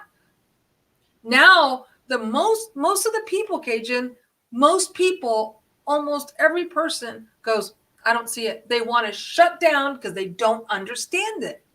So when I came into this realm, like even now, okay, we already know for the past 6 months they've been purging us. Everyone's been purged, everyone's been purging, right? So Cosmic is telling me that I said, oh my God, 10 times. Shut up, Cosmic. Anyways, so they've been purging us. So now I go on YouTube because I'm glued and I'm addicted. None of us can sleep that are awake, right? And you want to know the next thing, the next thing, the next thing. Okay, we all do it. So I go on. And now when I go on YouTube and I have my routine with coffee in the morning, sit on my heating pad, la, la, la. Now when I come on, it's like one or two people. Because slowly over time, everybody has fallen off or been kicked off. Okay. So then I found myself today going, oh, they're talking about gorillas. Oh, let me watch that, right? Oh, look at this. This is a funny one where the dog makes a funny noise. So now they're dumbing me down. They're trying to entice you to not watch the important stuff, to think. They want to lure us and to watch this funny thing. And there's another thing on YouTube. How many of these kids are making millions of dollars and they're just doing the jackass shit? and they're oh, let's take this truck and make it go in the water, you know, and you're going, how is this possible? Because they're not famous. YouTube is pushing them to be famous, so you watch the stuff that dumbs you down. You know what I mean? Yep. I heard that they're going to remove SAT testing for college entrance. You know, Oh my where they, gosh, that's yeah. Biden. Yeah. No, that was another So I thing. mean, So that's they a said kind if of you, that's kind of like in your face. You know what I'm saying? I mean, yeah, come on, just do what you got to do. Take let an idiot go to Harvard and study law and become a lawyer, or let him go and become a heart yeah, or a brain surgeon. I mean, hell, let me go to Harvard. You know? yeah. So what they're doing is they're dumbing people down. They came out with, oh well, it's profiling. If somebody is smarter than the next person, what? So we're not going to have SUTs. What? And then Biden, we're going to make the schools go longer, 4 more years longer. Wait, what? Like, wait, Or what? So now keep they want to kids in control. school year round. But see, Yeah. that's what China does. Their kids don't Oh, get summer vacation. They go to school every day, every day, every day. They don't have a break. They don't take a break from school. right. We have summer breaks. We're so American, huh? Right, Oh, we got vacation. It's summertime. right, right. Yeah, no, they really are trying to dumb us down. And it's so apparent. And like I said, just me in the past few days, I'm going on, and there's only 3 people left that can tell us anything. You know, of course, yes, I can go on Rumble. And by the way, I do have a channel on Rumble and everywhere under Mason Exploring. I don't upload anything, but I'm on there. I've been on there for a long time, just in case I have the backup. But it's simple, like, because YouTube has so much money and their servers are so strong, you know, like it's on every TV, it's on every button. They make us dumb, right? And I did the same Yep, thing. So today I was trying to look for some intel, and I started watching the freaking monkeys. yep, I'm like, what yep. am I doing? You know, and it's like, You oh, see how what they cute you these see what they do dogs. to you? I mean, it's just you know, Yeah, live given participation trophy. Like giving participation trophy. That's right, Donna. What you're saying, Cajun. yeah, You know, no test. Look, right. they're going. Here we go. What's Cosmic saying? Just create the backups on the backups just in case. Yeah, they suck you in, Marcus. I'm punching it in so you can see, and I'm reading it to you. Yeah, But I see it. I'll have but to I'm put so my. thankful that I have you guys, because like Let me what tell you happened at the what, beginning. Marie. They What? did you pretty damn dirty on the show that you went on. I'm not gonna say it, but you We know know. what I'm talking about.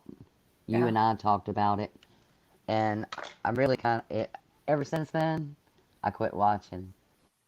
I me quit too. watching because I found out exactly what what they were. I found it out, and I was like, okay, I'm done. That was Yeah. proof to me. I don't need. I mean, I can just weed that one out. That's one less that I have to worry about, and I can move on, and I can watch something that has, you know, better content, and something that um, is at least gives you food for thought. You know what I'm saying? This to me, and I kind of had that feeling at first, and I said, "No, you're just being too hard on him. Give him a chance. Yeah. Let him prove himself." And then I found out, it's it's all it's all about the money, and You know what? It you is know, all about the money. And Marcus is I'm not. asking what happened. And so, this is very important, because I was just talking about dumbing people down. Okay. I was just talking about, okay. So, Marcus, what happened is I've been doing this for about a year and a half, and I have some absolutely incredible, undeniable pictures of everything. It's hard to consolidate it with you. You're new, but these guys have been watching, you know. And so, like yesterday, when we saw some of these creatures, we already know they're, anyways. I have some stuff that's incredible, and it's not one or two pictures. It's Oh, it anytime, was any place. undeniable. I mean, it was just so Undeniable. in your face that you couldn't help but see it. Yeah. I mean, the only person that couldn't see it is somebody that was looking at it like this. And at I the mean, come on. beginning, before I could really open up, before I open up to you guys, at the beginning, I was going to my friends, right? And I'd go, "You see this? Do you see this? Do you see this?" And I didn't realize I was talking to my friend Denise. She may listen, but it doesn't matter because it's true. I kept going, like, they're undeniable. I'm like, "Oh my God, oh my God." And she'd go, "I don't see it. I don't see it." And I kept feeling like this, like this, like this, my confidence. And I'm like, really? Am I crazy?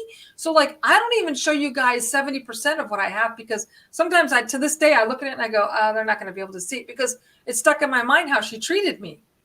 But Marcus, what happened is, I don't care. Let's just tell him. So I went on Bigfoot Odyssey and I had 50 pictures, good pictures, Bigfoot pictures, good pictures. And he just bagged on me. He just said that I was like, it's pareidolia, it's leaves, you're not seeing it. And it wasn't like I was talking about one picture, two pictures, three pictures. It was 50 undeniable pictures beyond belief. Like, Oh, Marcus. and I mean, you even pointed them out, Marie. I mean, it's not like you would show him the picture and say, "You see it? There it is in the picture." You know? I mean, can you deny this is a picture of a this guy is great, okay? This is like this. I shot this in 4K. I put this up, and Bigfoot Odyssey was like, "Yeah, I don't see it." I'm like, "What?" Yeah. But it wasn't that. It wasn't that. It wasn't that. It was that he showed his true colors. You see, because the truth is everybody has their story, and I noticed that Bigfoot Odyssey always has a lot of people that tell their stories. I just told you guys earlier about successful ghost shows. And that they do is they go, "Oh, did you see that? Oh, did you see that?" And that keeps you always on suspense. Okay. And so it's the same thing. Bigfoot Odyssey, I noticed, had a lot of people before me that would tell stories. Well, I was 10 years old and I was in the woods, I was fishing, and oh my God. Well, where's the proof? Where's the proof? But Show no, me a picture. the guys that were talking about their stories and how they were so scared that they're traumatized, he was sympathetic to them. He was like, "Oh my God, dude, I got you, dude." Then I come on, a girl, a woman, and I show undeniable proof. And he goes, "I don't see it." And I'm like, "Oh my God, you're the opposite. You're the opposite. You want me to tell you a story of make believe, and then you're going to give me credit because you're too afraid to go out because you got scared one time. So you're But going to there put a again, girl, I don't know." Marie, but there again, okay, he started his channel because he had an encounter. Well, if he can't at least put a little bit of time and effort into what you're showing him and all of the viewers to at least get an idea of what you're getting, you're Yeah. capturing it on film. How is his story supposed to be credible if he's not even taking into account your pictures? Yeah. I mean, to me, I don't know. I don't know.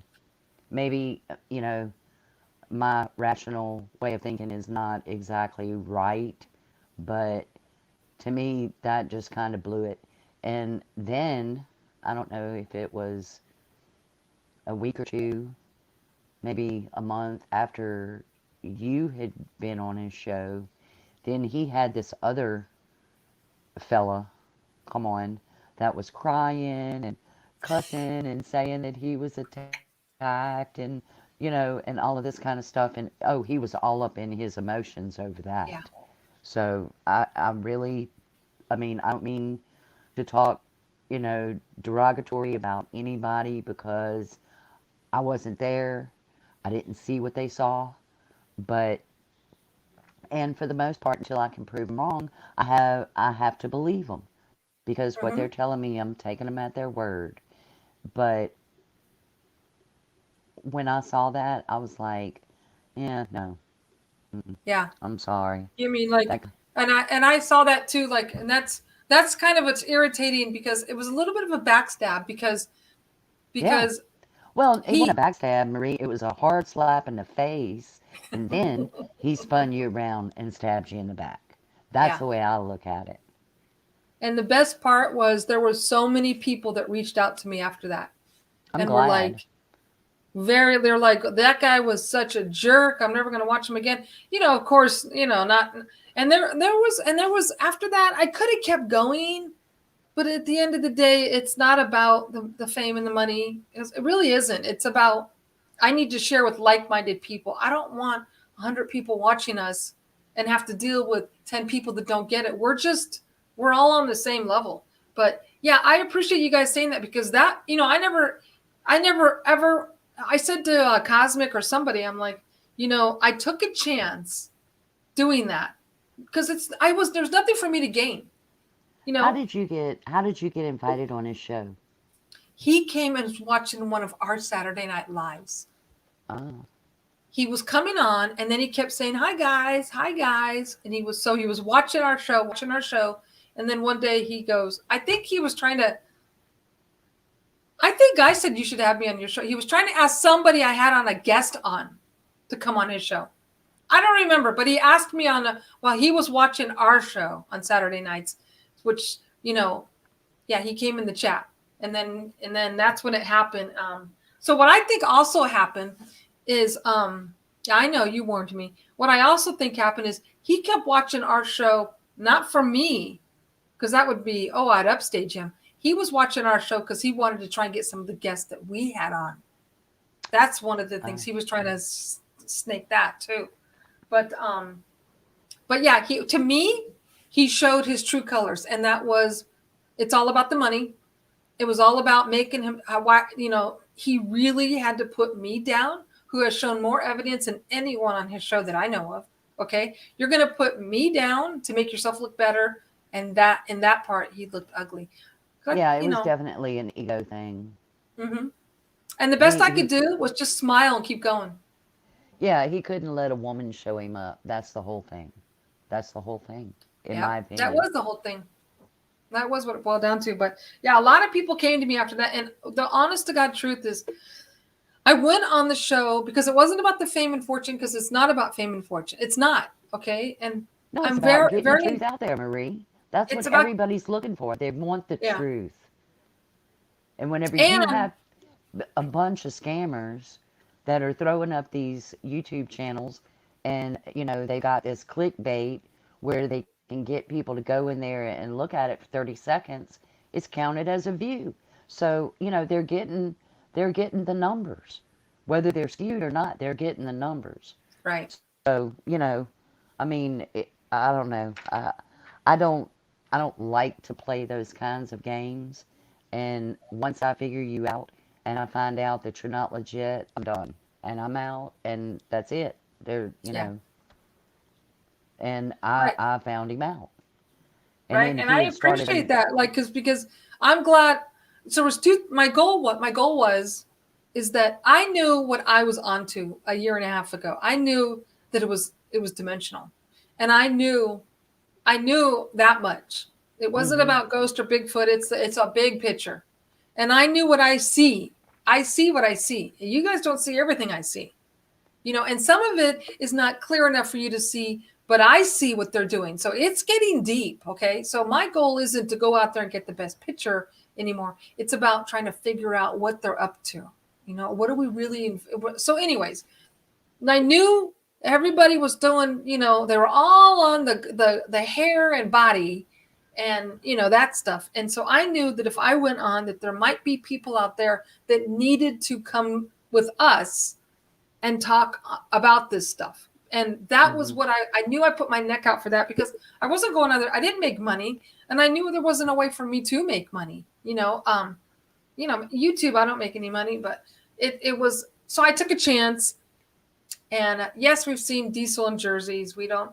Diesel does have good stuff, but Diesel is anyways, it's getting deep, like Lumerica, Sunken Cities. What's he saying? Anyways, yeah. So at the end of the day, I got people that had the like mind that come on here and we can talk freely and we get it.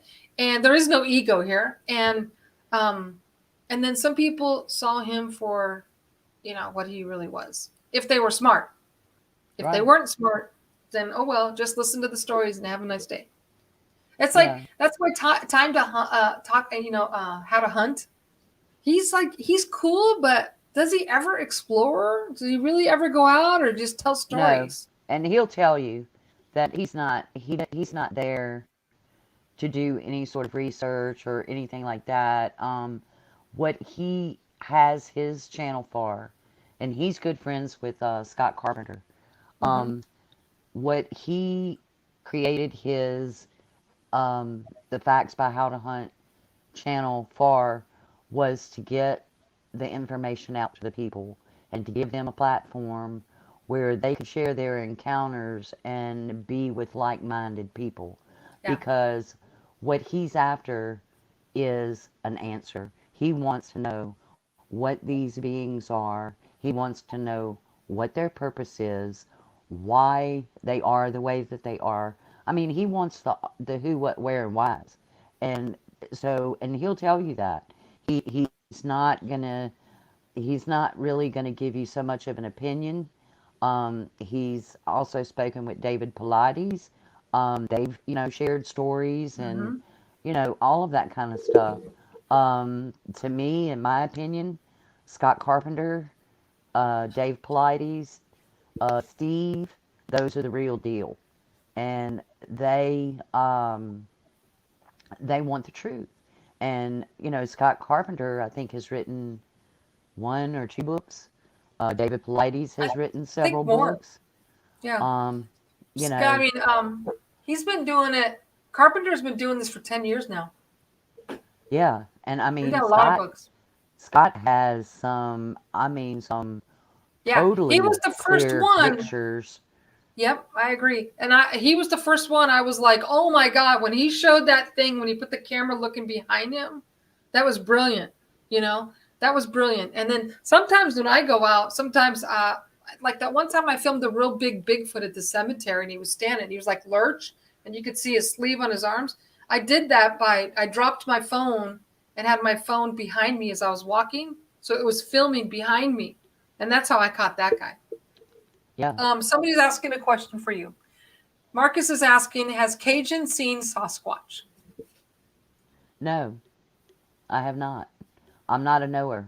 I'm a believer, but I'm a knower. I mean, I'm a believer, but I have not actually seen one. No. Right. And the reason why I'm a believer is because um, when I was a kid, my grandparents owned property up in Mississippi, not far from where I live now, a couple of counties over. And um, my grandfather and my father fox hunted. And my grandfather had a bunch of foxhounds, and they always fox hunted at night. Now, they didn't kill the fox. They strictly ran a dog, so it was more of like just a sport, just to listen to the dogs run. Yeah. But my grandfather was also working with wildlife and fisheries because the red fox population was almost completely depleted in the area, and they were native to the area that he was in. And so when the dogs would tree a fox or corner a fox or whatever, then one of the guys would always go in to go and get a visual on the fox to be able to report to wildlife and fisheries if it was a gray fox or if it was a red fox. I see. So, uh, my dad, his best friend, he had known him since they had been in elementary school, brought one of his friends up to fox hunt with him. He had some dogs, and all of this area that they were hunting was national forest. And so they have all these forestry roads and everything that you can go down to. That most of them are dead ends or whatever. But this guy had driven to the end of one of these forestry roads to listen to the dogs to see if they were getting close to where he was. And he had gotten out of his truck, built him a fire, and he was making him a pot of coffee. And he said that he could hear the dogs. They were way off, but he could hear them. And he said that he was pouring coffee in a cup. I don't know. He had gone to his truck, I think, to get a coffee cup or something, so that, or his thermos, so that he could make up his coffee. And he said when he got back to the fire, he got this weird feeling. And he said it kind of was kind of like something was watching him. And in this area, we do have black bears, but they're very few and far between. So he wasn't sure if maybe there was a bear in the area. So he kind of was paying a little bit better attention. Well, when he sat down to pour the coffee into the thermos, he said that he saw this black figure come out of the woods.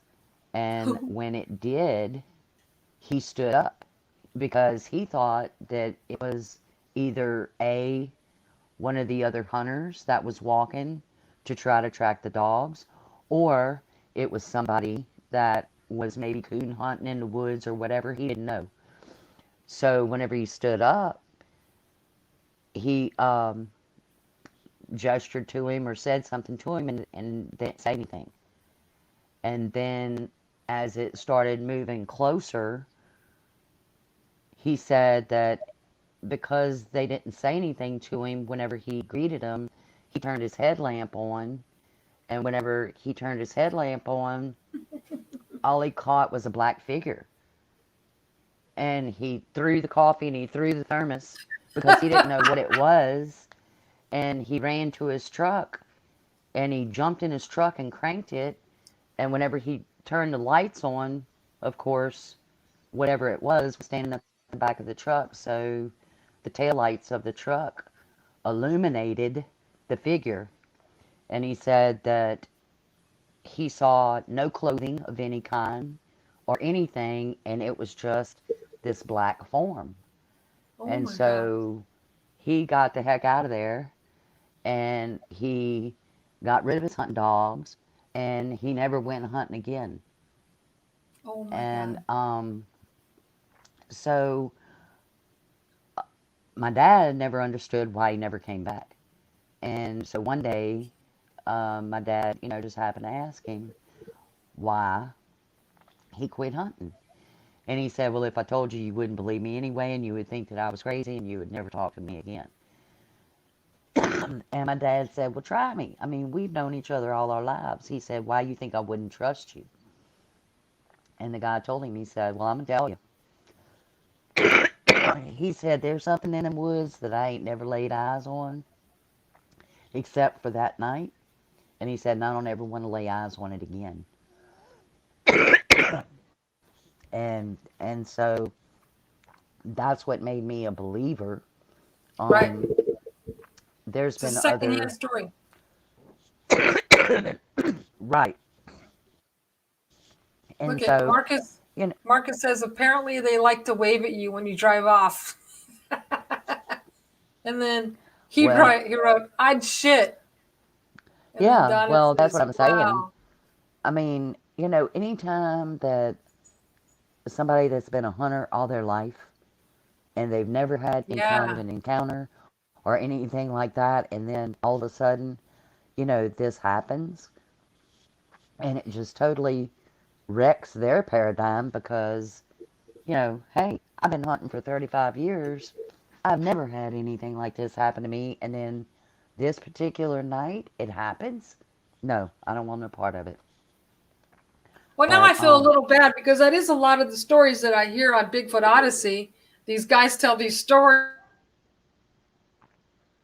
and then they're, I understand never goods again, but I don't know. That would be kind of scary, right? If he's oh my telling you God. that he said, "Hey, yeah," if he said it was a black figure, so he's not telling you everything. He probably knows it was a Bigfoot, and that's scary as shit. You Well, know, yeah. I mean, your brain these shuts are down. exactly, and that's what I'm saying. I mean, you know, it changes your whole entire world. And I've heard that said many, many, many, many times that, people, everyday people, that have these encounters, they thought, hey, there isn't much that I've never seen in this world. And then they see something like that. Well, I mean, God, some people are probably, you know, a borderline crazy once they see it because they don't know what to Yeah. do with it once they do. You know, how do you explain it? What is it? Nobody knows. You know? Yeah, and so Cosmic is saying, what's disturbing is finding footprints that morph from one creature to another. We're dealing with demonic shape shifting chimras. Now, when I went to this weekend, I went to the fire station, but I stopped at the abandoned camp, and where I walk in, I have filmed a Bigfoot, and then like about 3 weeks ago, I filmed this smaller foot with three prints. You guys remember that? And then a Yes. couple days ago, I filmed, and I have it on camera. Somebody's did it. There was like a zigzag. Something zigzagged all the way down to the wash, and I was like, "Ew, like a tail." It was like a tail, like somebody's tail was zigzagging. Marie, I think one of those prints that you saw was a dog man. I really do. Yeah. But what's weird, here's what's weird, is in the same spot where I enter, I've filmed two footprints now, and they're both one. It's one footprint. That's it. One and gone. You know what I mean? Like it's one and gone. And it's a long ways of dirt. Well, I don't know where the other prints went. You know? Yeah. The footprints are weird. And when I was in the wash, I filmed that one a few months ago that was like claws. It was big. And like that again was one footprint and gone. Now that's 3 times I have filmed one footprint and gone. So I think I do believe like what Cosmic is saying. Okay, Yeah. Sharon's asking you Jules, where did this happen? Where did this happen? In Well, this Mississippi. Mississippi, like in the forest, Yeah, it was in the national forest. Mm-hmm. and he was hunting. Yes. So was it like in the national forest that has a lot of water? What kind of hunting? Well, Just right. well, yeah. I mean, there's little creeks all over up here. I mean, Louisiana, they have rivers and they've got uh, lakes and all of that kind of stuff. Well, Mississippi, the Emmett River is connected, from Mississippi and Louisiana. Plus, we have the Mississippi River. But up here, because it's so hilly, whereas Louisiana is flat, I mean, we have natural springs all over the place up here. I see. Yeah. And they have little bitty, clear water creeks and stuff. And so yeah, I mean, it's not really hard to find water up here. Just like in Louisiana, I mean, you can find water virtually anywhere. Right. But up here, you're going to find your little uh, springs, you know. But like That Sharon, I can't remember. Was Sharon the one that's near you? Sharon Guy? Yes, Okay. That's yes, why she's asking. Maybe, yes. because she's So near you. Sharon, this happened probably about 2 hours from where you are. Sharon, 2 hours from where you Yeah. are. A big, brawly creature. Now there has been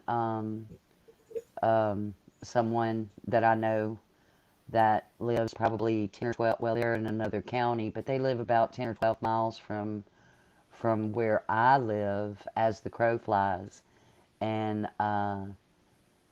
they said that they were horseback riding with their kids one day, and they were going down into a ravine off of a ridge, and she had stopped at the bottom of the ridge waiting for her kids to come down with their horses into the bottom where she was. And she said that whenever she turned around to glance back at her kids, that she saw a dark figure like back up into a tree and, you know, kind of like become one with the tree.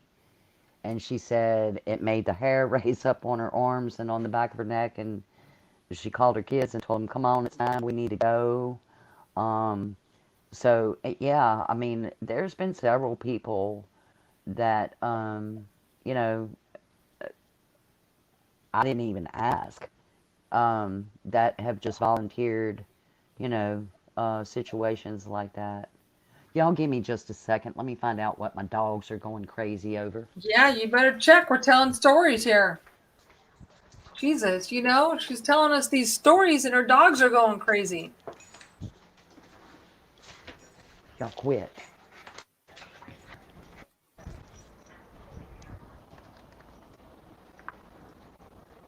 Let's hear if you hear anything. Settle down. Settle down. Stop.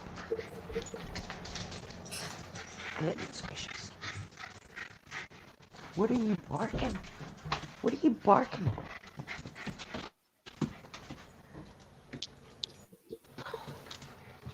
I don't see it. Stop.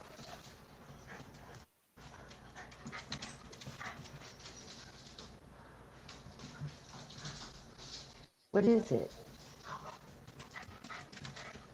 Quit.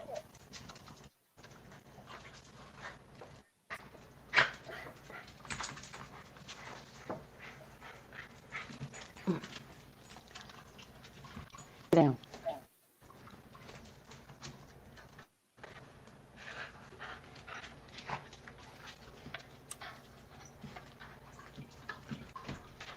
Stop it.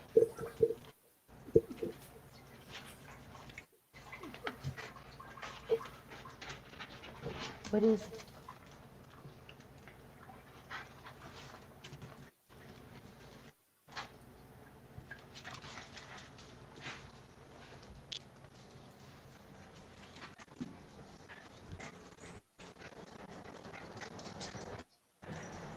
Quit. Go lay down. Quit.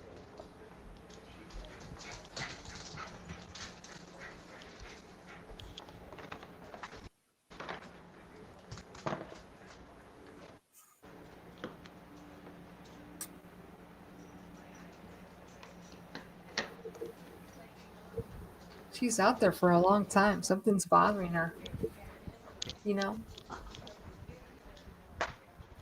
But it's perfect because she's mic'd up. Okay. You I know, have that no idea what was, it was. I you had know to how grab the perfect that flashlight. was? We could What? hear you. You were mic'd up. We could hear everything. It was I don't know. great. We were all listening to hear her, and you were like out there. I don't know what it was. I got the flashlight. I couldn't see. We could hear They do everything. that. You were mic'd up. It was so Well, one of good. them, one of them was about to jump out of his skin. I don't know what the deal was, but anyway, they're all going berserk out there. Yeah.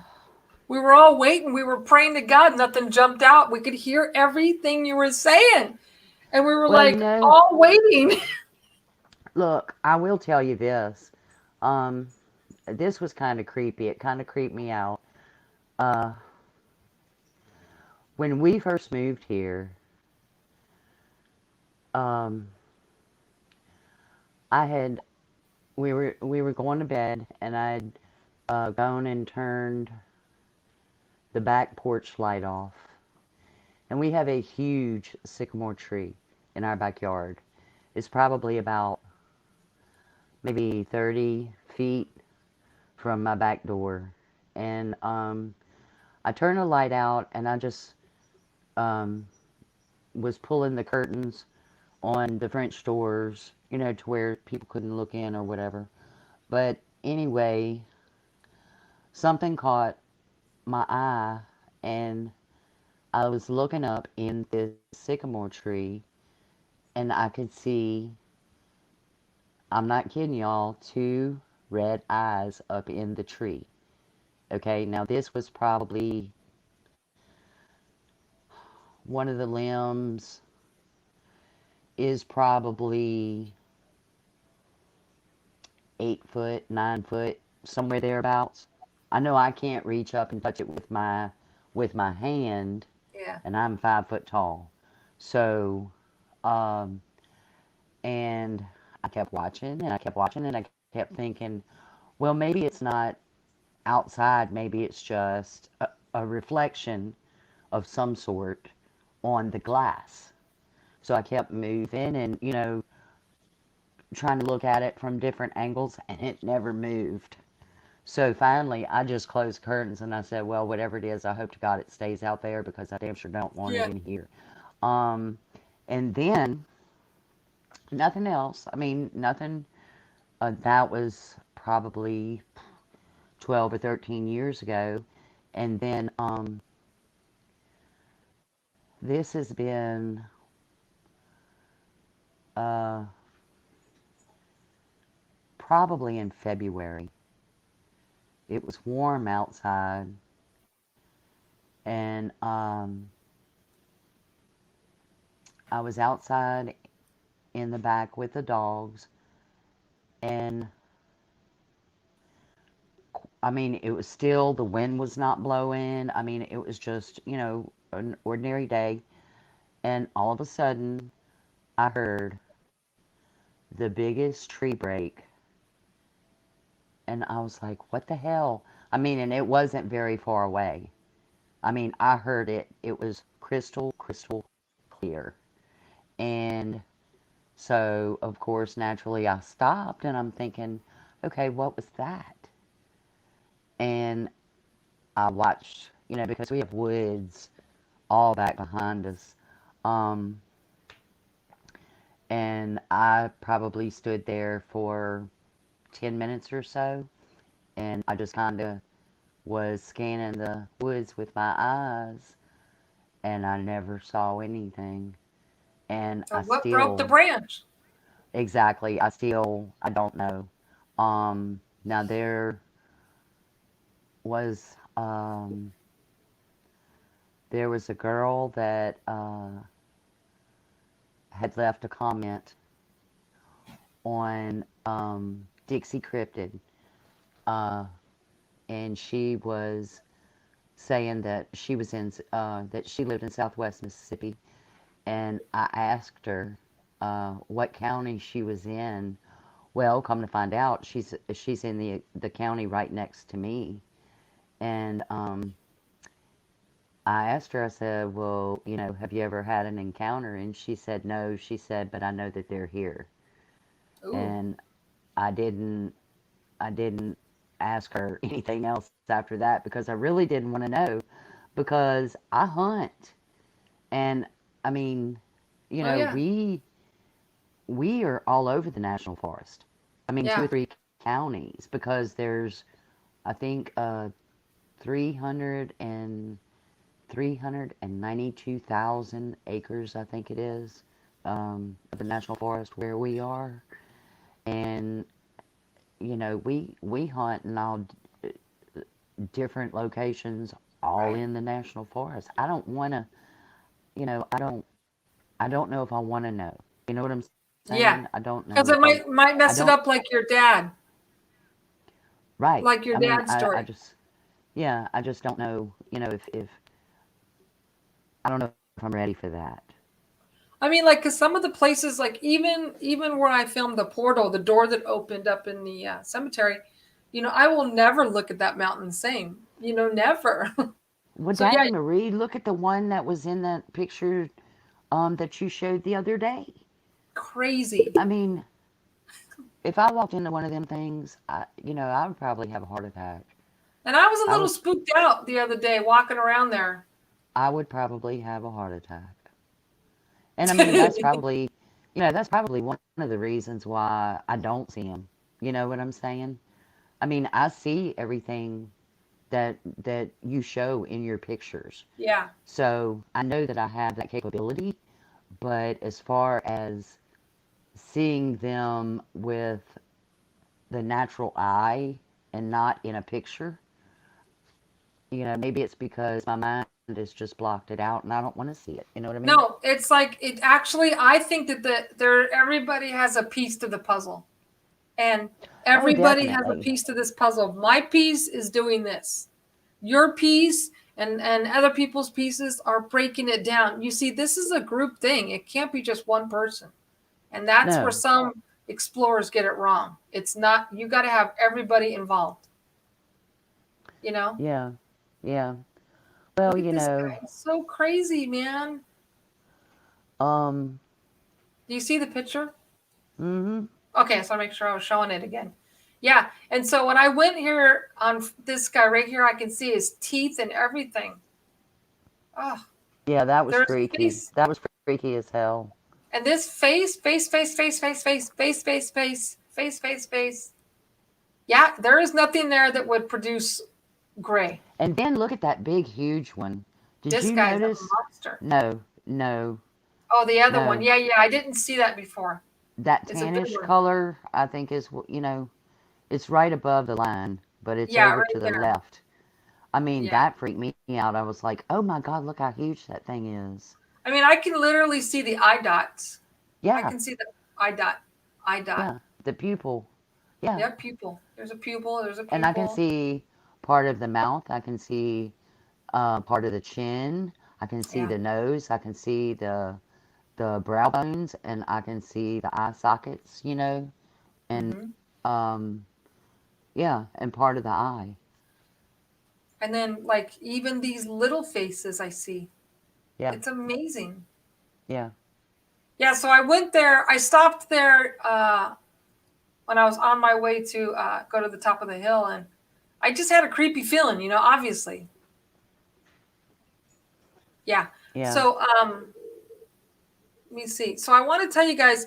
So I'm editing that video, the wedding, which is taking me forever because it's 12 hours and all these different angles, and it's my first wedding. I'm trying to make it creative, but it's like it was $100,000 wedding, and they paid me $500. So they're gonna. Yeah, it was my first wedding, but it was horrible. But I needed to have a resume, a wedding, a resume. You know what I Well, mean? portfolio. Yeah, you got to start your Yeah. portfolio. Yeah. But anyways, from that, my friend called me and her grandma died, and she says, "Can you film the funeral?" And I'm like, "Hell yeah, I can film the funeral." So Why Friday, not? in 2 days, I'm going to do aerial footage of the cemetery, and then because people out of state want to, the people that are going to be there. So isn't that kind of cool, man? I'm good. So I'm going to be doing that Friday. So sure as shit, I'm going to find something. Isn't that great? It Yeah, is. cheap bastards. I know. You look, that job is a minimum $2,500 job, but I needed to have the resume. I will never do a job again for that because I'm pretty I don't good know. too. Yeah, you are. I mean, you don't give yourself fair credit. You don't. Who Here is we go. that? The ones I saw were a bunch of small pairs of eyes on the tree. I believe they were a bunch of juveniles. You know, um, Marcus, look at Marcus wrote. A year ago, I would have said y'all are crazy. well, ask Marcus, okay? Is he a knower or is he a believer or is he still on the fence? So, Marcus, the question is, have you seen them? No, he's not. He hasn't answered it. It takes a minute. But so it's got to be pretty late everywhere. So I got to go out and try and see the moon and shoot it. But more importantly, I'm tired. I had a long day, and I'm still cooking. Everything's on the fire. I probably burnt everything. The dog has been going crazy. Poor Willie. He's been begging me for some of this, but it's pork ribs. I can't give him this. No. Yeah, no. And then those guys came to cut the tree at 7 a.m. and okay, wait, Sharon wrote. He says, I So believe. what? It's what, Marcus. 11:30 where you are? Yeah. Marcus wrote, I believe. That's fair enough. Okay. He wouldn't be here. Okay. Yeah. But Well- I honestly believe, Cajun, that everybody, it's a pie. And everybody is a piece of this pie. You know, I have my part, you have your part, Cosmic, everyone has their part. Sharon, it's not, there is a reason that you said earlier, we wish we could all get together. I feel that somehow, some way, this is going to happen, though. I think we may be an important piece of a puzzle and that we all need to get together, like to figure it out or something. I don't know yet. You know, there was somebody I was listening to, and I don't remember who it was, but the way that they were kind of explaining it is that there really is no such thing as time, okay? And that we're not moving forward per se in a line, like a timeline, but they said rather we're all connected. Everything is connected. Everything is connected, and it is laid out like a big grid.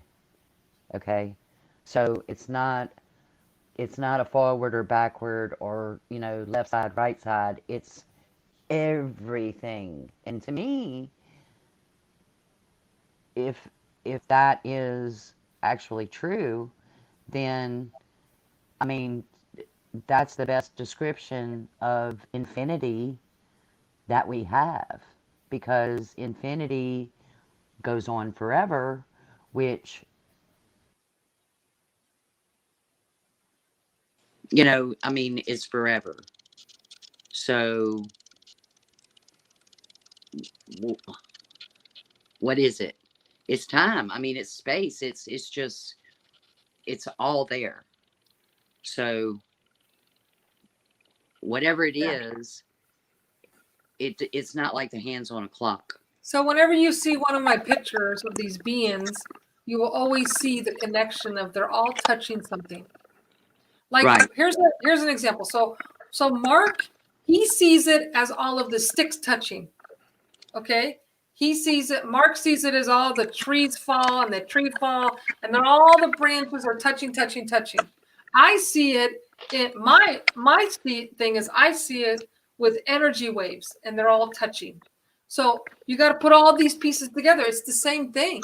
It's the same type of thing. So when I see, what I take pictures of is just right now when I was showing you guys the picture of this thing. If you notice the faces, they're all touching some sort of energy. I see energy.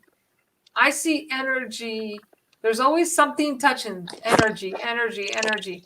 So the point is that we all need to put our heads together. And it's and like you said, it's infinity. You know what I mean? Okay, so we know your thing fell off, and I'm tired now because I've had a long day. So I want to ask everyone, or tell everyone, thank you for hanging out with me. And I'm going to be doing the cemetery on Friday. So who knows? Yeah, like a totem pole. Yeah. I know you lost your ear connection, but everybody is saying that they're really glad that you came on and chatted, by the way. Cajun. Oh, thank y'all. They're saying it was great. And you know, sweet. Great chat tonight. Appreciate Cajun, Jules drop-ins. See? Dropping in. So anytime I come on, you guys, anytime you guys can come on. It's like we're all just talking. Hope it pays better than the wedding. He's better than what? Yeah, the wedding, the funeral. Look, again, I got to tell you guys, I needed to have this wedding. Who's going to take on somebody who has no resume of a wedding that's $100,000 wedding? So I did it for the right reasons. So I had proof. And the bride was really good looking. So it's going to be a great video. Look, Check this out. Let me see. Hold on 1 second before you guys go. Anybody still here? 1 second.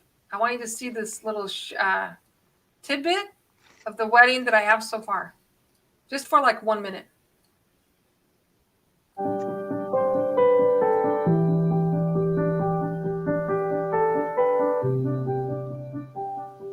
Oh, that's beautiful, Marie. As we welcome you here today, as we have gathered in the presence of God and each other, to witness and celebrate one of life's most gifted moments, the marriage of Jen Hawes and Corey Charney. Woohoo! And then I have her in here getting ready. Look at the dress. See, I did all this. I'm good. You are good, Marie. Look at that. Beautiful, right? Beautiful quality. Look at her. See, Oh, she's my stunning. goodness. And I purposely Beautiful. wanted to have the photographer in there like a voyeur. So then, see, there's the Ferris wheel. See, they look beautiful, so the video is going to be great. Ah. Woo! Professional photographer. Anyways, I don't want to bore you guys to play it, but there's a sample. That was just a sample. I have more. I mean, it's going to be 30 minutes long. So I have the beginning with the ocean, and then I show her getting ready, and then the girls. Then I go to the boys' room. They get ready, and I'm trying to overlap. The bridesmaids are dimes. Yeah. So it's going to be good, but it's got to be pretty close to perfect because, so while she's talking, I'm overlapping stuff, but she kind of wanted it. Like I was trying to jump it around to make it fun. Like I was going to have the bridesmaid talking as she's getting ready and then laughing and come back. But she goes, no, I wanted to go in order. And I'm like, okay, it's your wedding. It's her wedding. So it'll be fun. That's just a sample. That's only a few seconds. I'll play the more later, but okay, here we go. Well, back in my day, nobody ever thought about video in a wedding. You were lucky if you got half-ass pictures because usually the photographer was hitting the liquor before anybody ever made it to it. So these photographers got paid $8,000. So she got pictures and video. But wow, no, but I only no. He's separate, and I was like a last minute thing, but it's okay because I already told you the story. But when I show this resume that I have now, I can ask for the right amount of money. But you imagine they're getting paid $8,000, and when it's all said and done, my video they're gonna watch 100 times because my video is good. It's gonna be like boom. I mean, it's gonna last forever too. Yeah. So, I mean, they can go in and watch it as many times as they want to, but they paid one price. So, not just that, but like, too bad. But like, one day it's going to switch, you guys. Like, look, one day it's going to switch. One day the photographer is going to be getting $2,500, and now I'm going to get $8,000 because video. I mean, I did aerial footage, video. I laid down 5 tracks of music. I mean. One day, because of how we are, the pictures are important, but you could take a stunning picture with your cell phone. Give me a break. But you can't take good video. Marie, whenever you hit it big, you take your money and you come down here and we're going to go have a good time. Okay. I think I can do it. You can come down here. You can come down here. We'll take you and show you around. You can eat crawfish, Louisiana cooking, and all of that kind of stuff. Yeah, crawfish, whatever you want.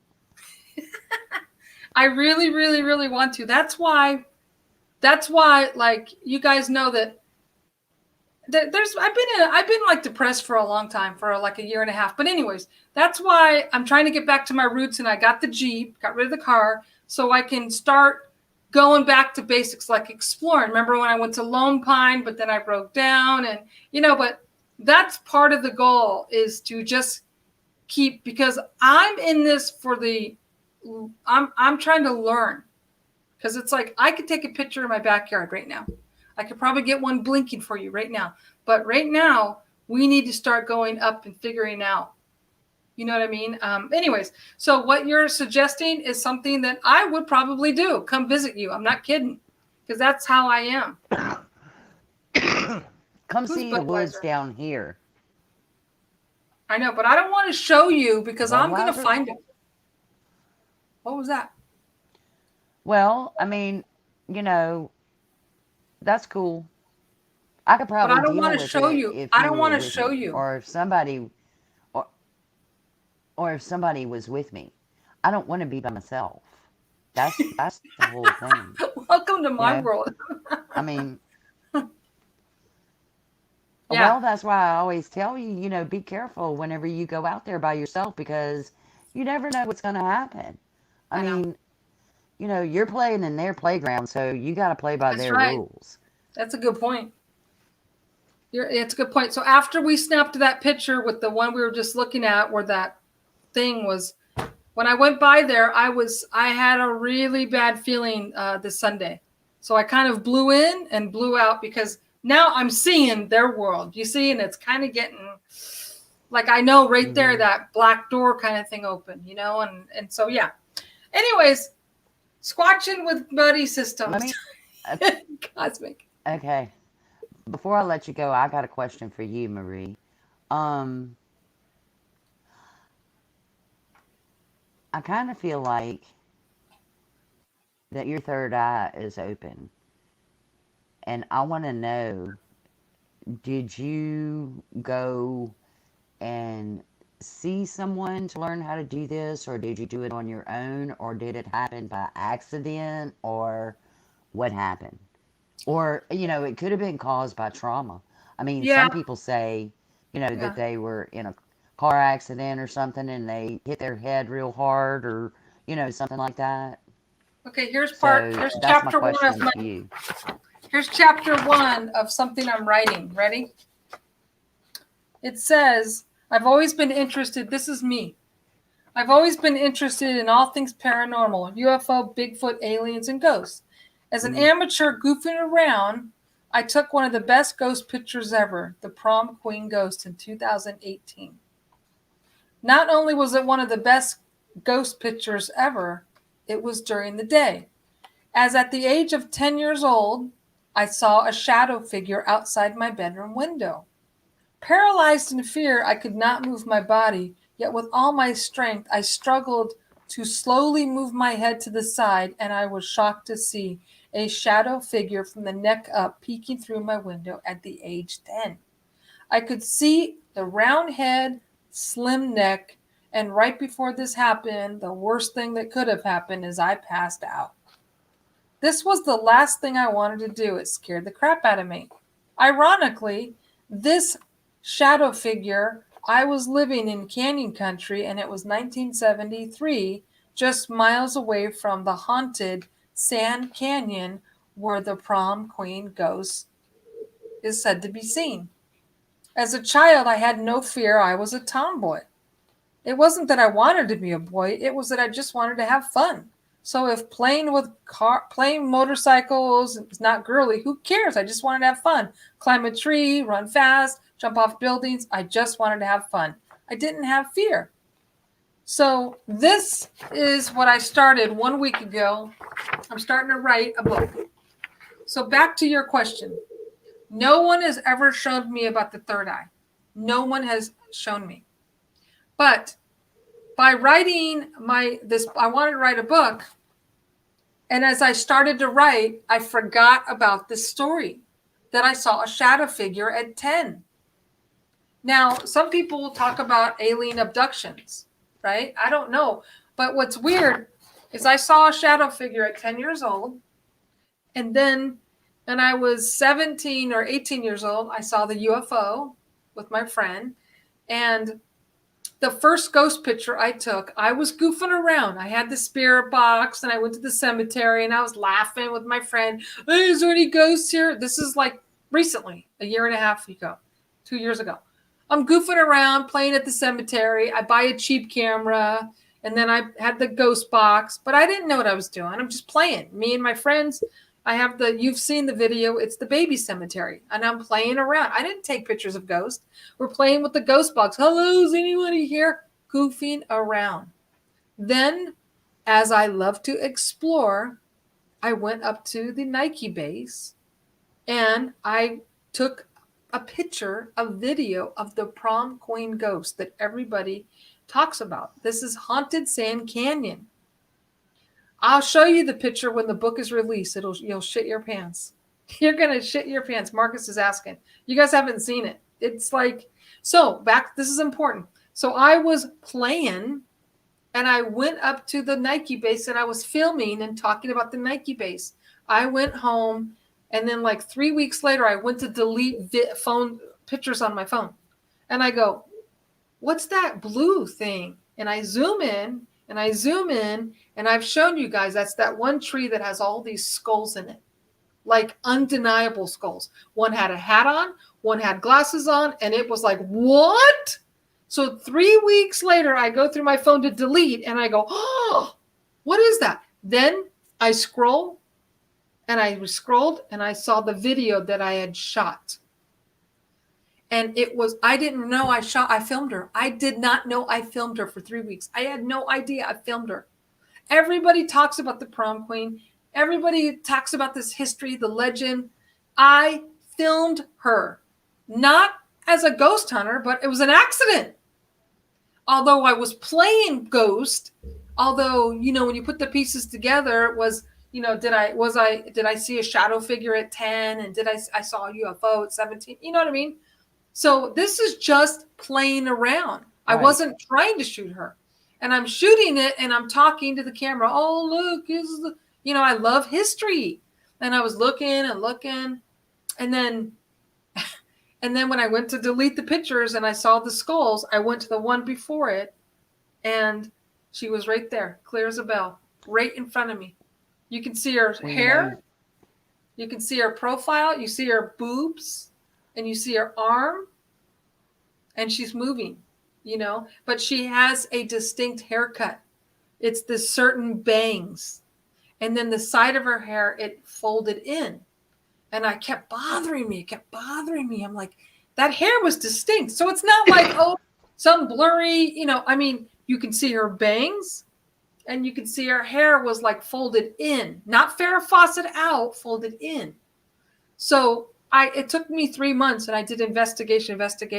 And I actually have the picture of the real prom queen side by side with my ghost picture. And it's undeniable. And nobody has seen it yet. Right. Really? So, now it's incredible. You talk about the shadow figure. Yeah. So this is what I don't know how to write a book or anything. But this is the start. I'm trying to do, how do I start my book, right? You have to, who am I? Okay, well, at 10 years old, well, here's what's funny. When I had the shadow figure experience at 10 years old, that was when I was living over here in Canyon Country, which was literally walking distance to the high school of the prom queen. Wow. Right? Well, now I can tell you something about shadow people, and this happened to me. I wasn't a kid. I was probably 37 or 38 years old. It was a couple of weeks after my mom had died, and let's see. Okay, my mother died at the end of June, and then 2 weeks after we buried her, my son was in a motorcycle accident. Oh. And he was pretty beat up. It broke his jaw. His mouth was wired shut. He had a broken arm. He was beat up pretty bad. And I was just exhausted. I mean, just mentally and physically exhausted. And uh, one night I was asleep in my bed. My husband was laying right next to me, and I woke up out of a dead sleep, and I had this horrible, oppressive feeling. I can't even describe it. But I looked at the foot of my bed, and when I did, there was a black, a full figure. I mean, it wasn't misty or, see through or anything like that. It was a solid, black, cloaked figure standing at the foot of my bed looking at me. I could not see any, features or anything like that, but I could definitely see the outline, and it was just the blackest of black. And it scared me so bad that I shut my eyes and I started praying. And I don't know how long I lay there and prayed, but I could feel the difference. It was like this heaviness or something. I don't know exactly how to explain it, Yeah. but it was like the room, I don't know, it got a little bit lighter. And so I kept praying, and I finally opened my eyes and I was looking at the ceiling, and then something kept telling me to look out my bedroom window, and I couldn't do it. I mean, we lived in, I mean, our bedroom was on the second floor of the house, and I just I could not bring myself to look out the window. And so I just kept praying, and eventually that feeling left. Now, what that was about, I have no earthly idea, but I pray to God that that never happens again. Ever, ever, ever. That scared me so bad. I it it took me probably, I don't know how long. It's been so long ago. Um, it took me forever. I would not go to sleep, or I would not go and get in the bed unless my husband was already in the bed with me. I Yeah. mean, there was no way that I was So just one of so the freaked things I out. want to talk to you about, it's important. Like, I have thousands of pictures, as you know, thousands and thousands of pictures. Actually, thousands. Hmm. Okay. Um, a lot of people always say, "Oh, aren't you afraid?" And there's something. I think I'm walking with God. I know I walk with God because I do walk alone, and I know what I'm seeing because I've seen Him, right? So a lot of people always ask, "Do they follow you home?" So this is in regards to what happened to you, and they don't, because I do not allow them. You tell them you're not allowed. This is my house. You're not allowed. So that one picture I took in the window, in the sliding glass door was open, and I was on the phone with Renee, and it was that ghost picture that was right there. He was in my house, and I saw like a shadow fly by. It was a ghost. What, I don't know what, not a ghost, but you know what I'm saying. It's all paranormal. So Right. I told them, "You're not allowed in my house. You know better," and they don't bother me. So when you said you pray, that does work. So I just want you to know that if you feel that anymore, you just tell them, "This is my house. You're not allowed here. I surround my house with the white light. You cannot cross it." And say it over and over, and it works. You know me. You know how many experiences I have, and they don't bother me at home. Well, somebody is turning the fan on every now and then, but I think it's my remote. So anyways, Sharon said, "Jules, that's scary." Yeah, that was scary. That is So scary. I It's just very want you to feel scary. confident I because would you know not who wish I that am. on anybody. You know who I am, so I'm telling you it works. Just tell them you're not allowed. Be firm. If you ever feel fear again, okay?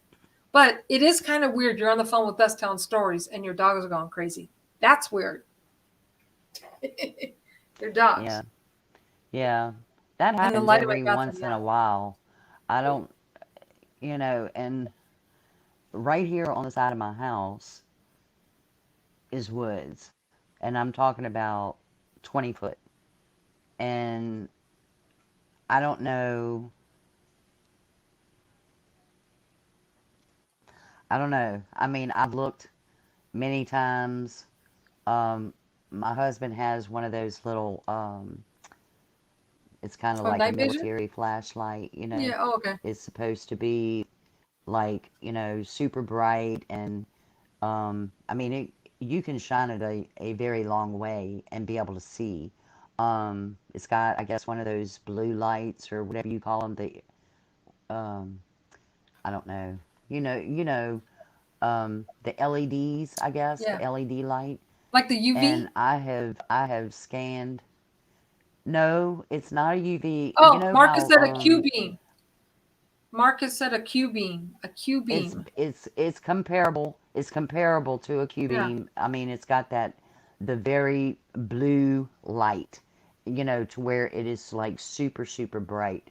And I have scanned the woods, whenever they're out there raising cane, and I don't see anything. I mean, and not that I'm going to go out in the yard and look. I mean, I just call them inside because I don't know. I don't know what's out there. I have no idea. And now, since I heard that the tree break or the limb or whatever it was, that broke in the middle. I mean, this is broad daylight.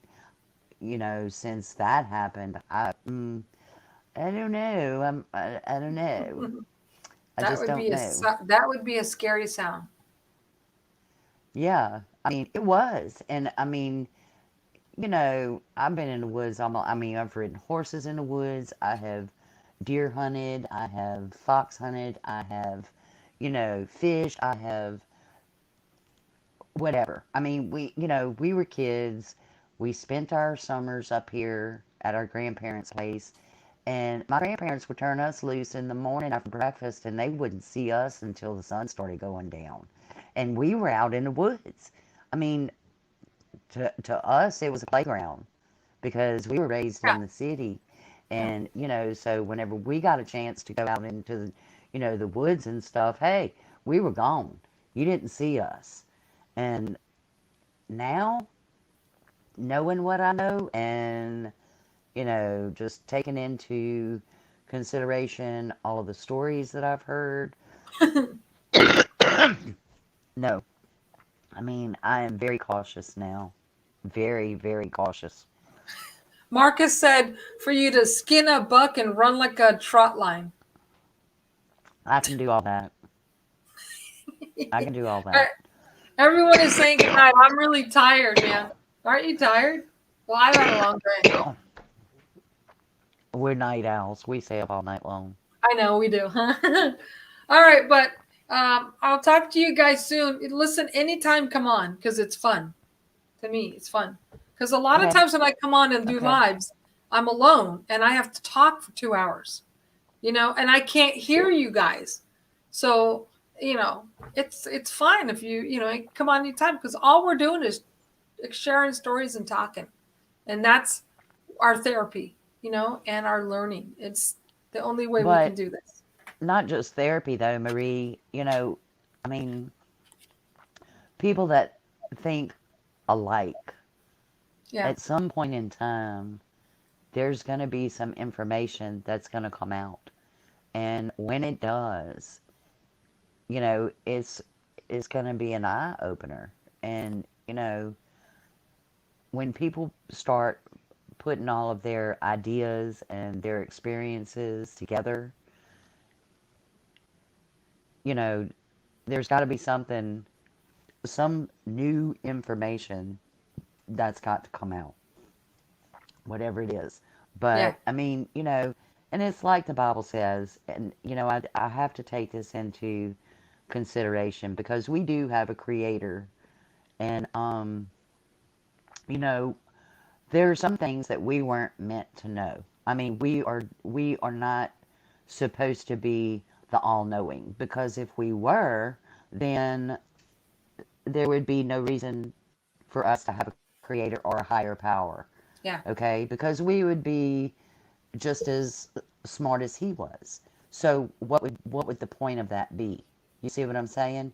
Um, but I do think that in essence that a lot of the information that we should be made privy to has been kept from us because of governing forces, and so therefore we aren't where we should be as far as knowledge goes.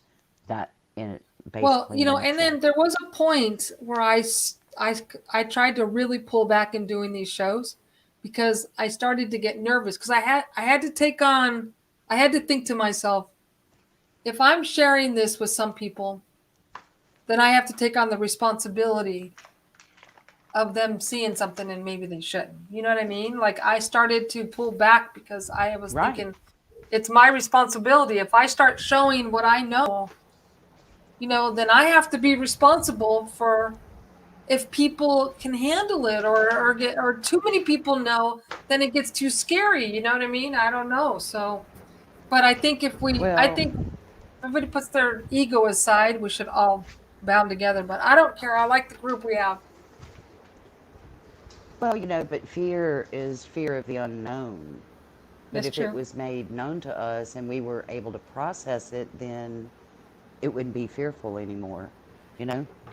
I mean, it was an accident, Cajun, that the prom queen ghost. I wasn't looking to take video or pictures of this stuff. It was an accident. I wouldn't Well, have that's ever usually whenever you get your best information. yeah. It's spontaneous. Like it was in my face, like, look, we want to start communicating. Or maybe I have a purpose. I don't know. Are you going to check the Hmm. dogs again? Well, no, You I'm better in the do it while we're kitchen. I on the had to phone. plug my phone in. Oh. Isn't it weird how mine died? I'm telling you, that's impossible.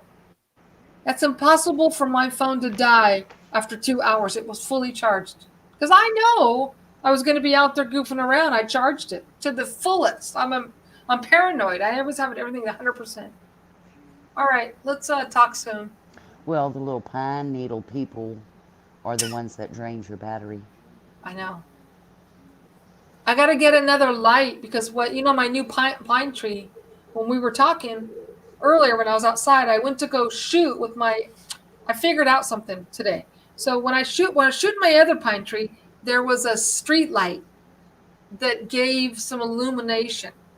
But when I went to go shoot this pine tree, there's no light. So I'm going to have Hmm. to pull out my UV lights to shoot that one. Because this camera does night vision. Yeah, good And so idea. I will be able to get it, but now I just figured out I'm going to have to use my night vision lights, human eyes can't see. So when I shoot that tree, when we start investigating that tree, I got to use my night vision and ultraviolet ray lights. Absolutely. All right. Absolutely. I guess I'm going to go I find the enjoyed dog. it. I had a good time Yeah, tonight. I gotta go find mine wherever they are. All right, you guys, They're around anybody here still somewhere. here? Thank you for coming on. I had a great night, Cajun. And I Good will see you night, guys. guys. Thanks for having me on, Marie. Yeah, I always anytime. enjoy it. Night, everyone. I'm going to play night, guys. Night, guys. All right, I'll talk to you soon. Good night.